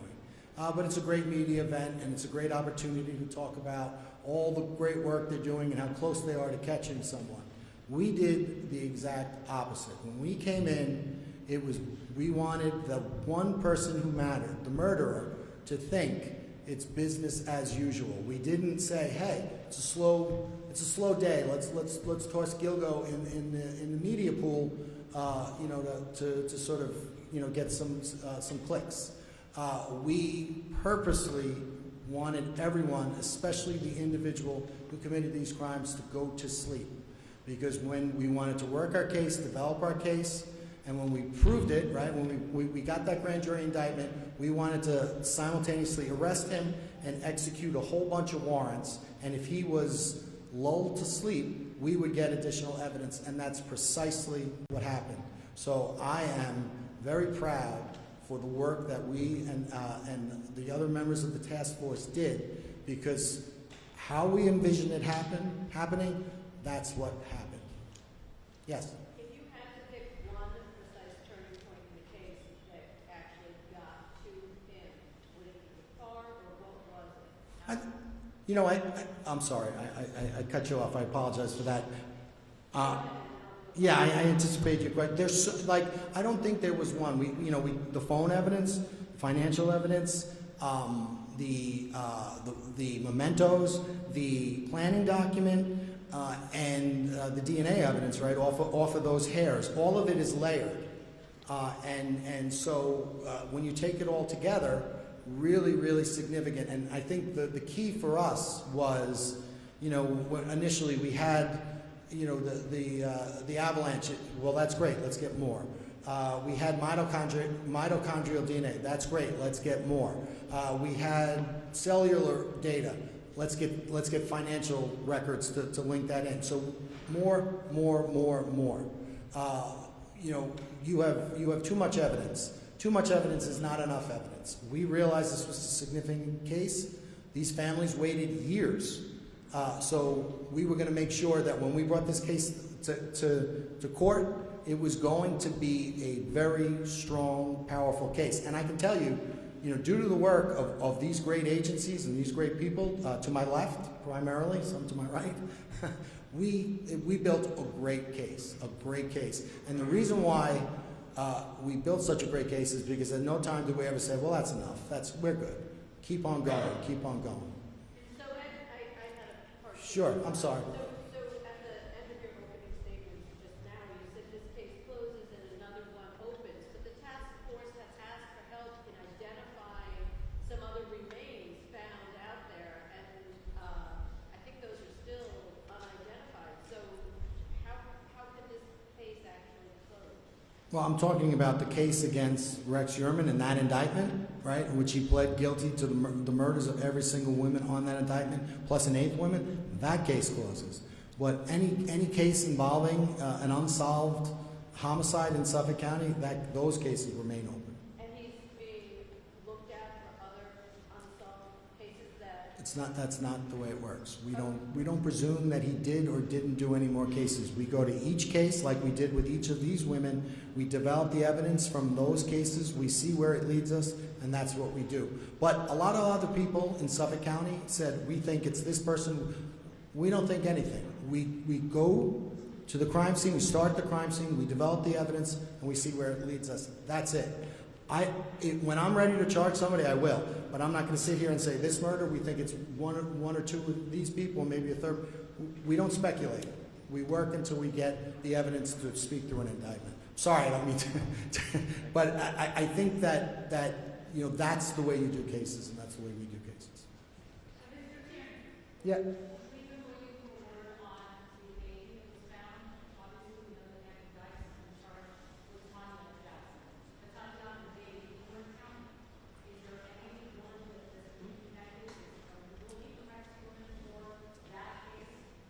Yeah, so while we were doing this case, right, Nassau was working on the case involving Tanya Jackson, and they've brought an indictment, right? And you know, prior to that, we brought our indictment, and Nassau gave us the space to work. We appreciate that. Now Nassau has brought their indictment. We're going to give them the space to work. So we'll leave it at that.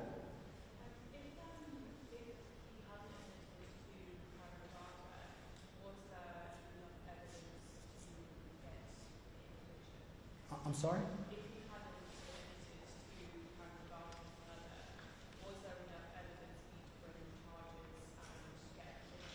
We had evidence linking him to the commission of this case. Whether we would have indicted it, I'm not sure. Certainly, once he accepted responsibility for it, that concluded our investigation. But so we took the win and went with it. Okay, so I think we got to call this because I think the families have travel plans. But if you'd like, we could, offline, I could continue answering questions. Thank you. Sure. I just want to thank District Attorney Ray Tierney because we had a question this morning from one of the victims. Since there is no trial, will they be able to ask questions about the evidence? And the District Attorney agreed. So we appreciate that very much. Thank you.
Artemis II mission is a test mission of the Orion space capsule.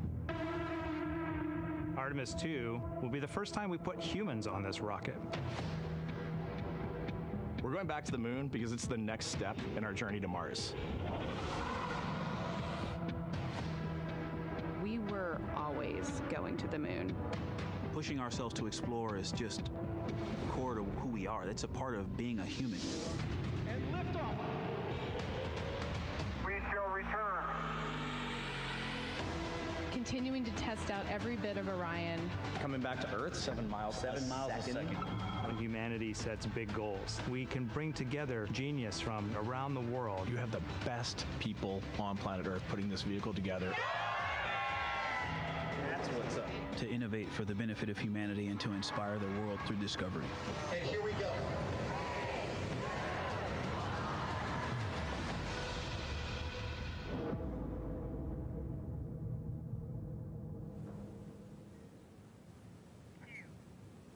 Good afternoon and welcome to NASA's Johnson Space Center in Houston. Welcome to our Artemis II status update. I'm Rachel Kraft with NASA Communications, and I'm joined by several NASA leaders here this afternoon to talk about how the flight test has been going as the crew heads back toward Earth. They are Lakeisha Hawkins, Deputy for Artemis, Rick Henfling, Entry Flight Director for the mission, Debbie Korth, Orion Deputy Program Manager, and joining us by phone from the USS John P. Murtha, Lily Villarreal, the Artemis Landing and Recovery Director. We'll have some opening remarks as usual, and then we'll get into questions, and we'll start with Lakeisha. Thank you. And thank you for your continued interest in our mission and in Artemis. So we're into flight day 8. And the mission continues to go well as the crew prepares to transition back to Earth and we get ready for entry day. After an exciting day of science on Monday and a day for the crew to recover and then achieve some other flight objectives yesterday, the team is turning our attention to the return and getting the crew safely home. Now, because this is a development flight, we are thinking about what we can still learn in the remaining days to better understand the systems and to inform future missions. And we're still getting a lot of imagery down from the spacecraft and from the crew. And I wanted to share a couple of the imagery highlights today. The crew was able to send down a group photo, and it's great to see them doing so well and in such great spirits. And I'm happy to see Rise there front and center with the team. We can't wait to welcome those smiling faces home. Now, the crew also took an image yesterday of the Milky Way, which is stunning.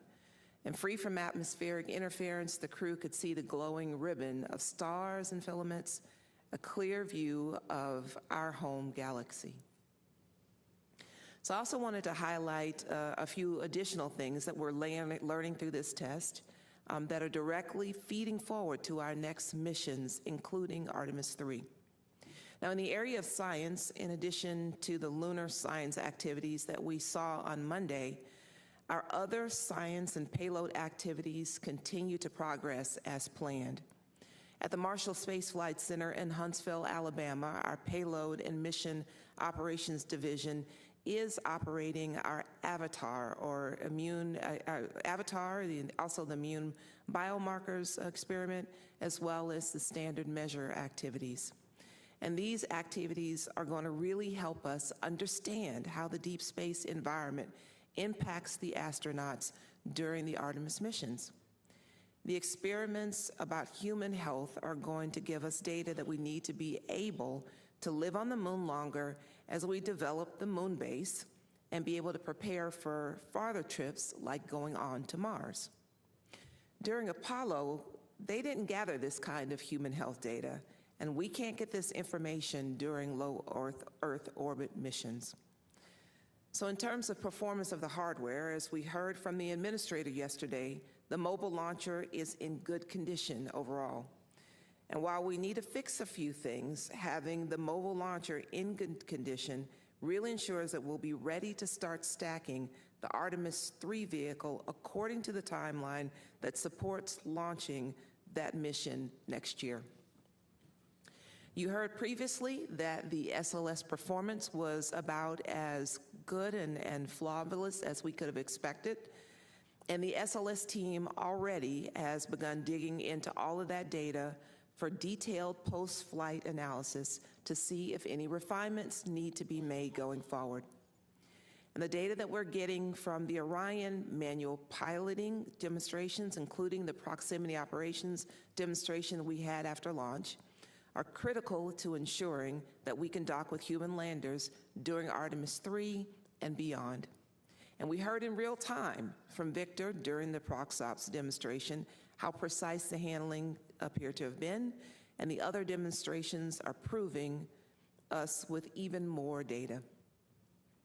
We have lessons we're going to address before Artemis 3, including some of our water valve operations, the wastewater venting that you've heard quite a bit about, as well as the service module pressure control assembly operations. And we're also learning about how long some of the activities inside the cabin should take. Our suit demonstration from several days ago provided helpful insights for future suit crew emergency operations if we should need them. We've also elected to skip the radiation shielding or parts of it, the demonstration, to allow more time for transition of the cabin to prepare for entry. And Rick will talk a little bit more about that. And these learnings are helping us get ready for our next mission. And when the mission goes well, it can look like flying to the moon is easy. It certainly is not. We can't forget that this is a test flight and are taking everything that we're learning forward to support the next mission. This has been a good mission so far, and we're nearing the end, having retired a significant number of risks over recent days. But the team remains focused, and we're making sure that we don't take our eye off the ball. Countless hours of people working together behind the scenes have been preparing for these moments, and people are still giving their all to ensure mission success. We continue to improve to make our ultimate goals of going to the lunar surface, building the moon base, and eventually sending the first humans to Mars a reality. So I appreciate your continued interest, and with that, I'll pass it to Rick to provide an update on operations as we get ready to bring the crew home. Thanks, Lakeisha. So since we last got together, there's been a number of activities completed last night as well as today. Our primary activity yesterday evening was to perform our first return trajectory correction maneuver, RTC number 1. That was 1.6 feet per second. It lasted 15 seconds, and it was using the service module reaction control system thrusters. That burn was initiated at 8:03 p.m. Eastern Time last night. As far as today, we were able to get the crew in their orthostatic intolerance garments. These are special garments designed to help ensure the proper blood flow for the crew members when they return to the pull of Earth's gravity. It was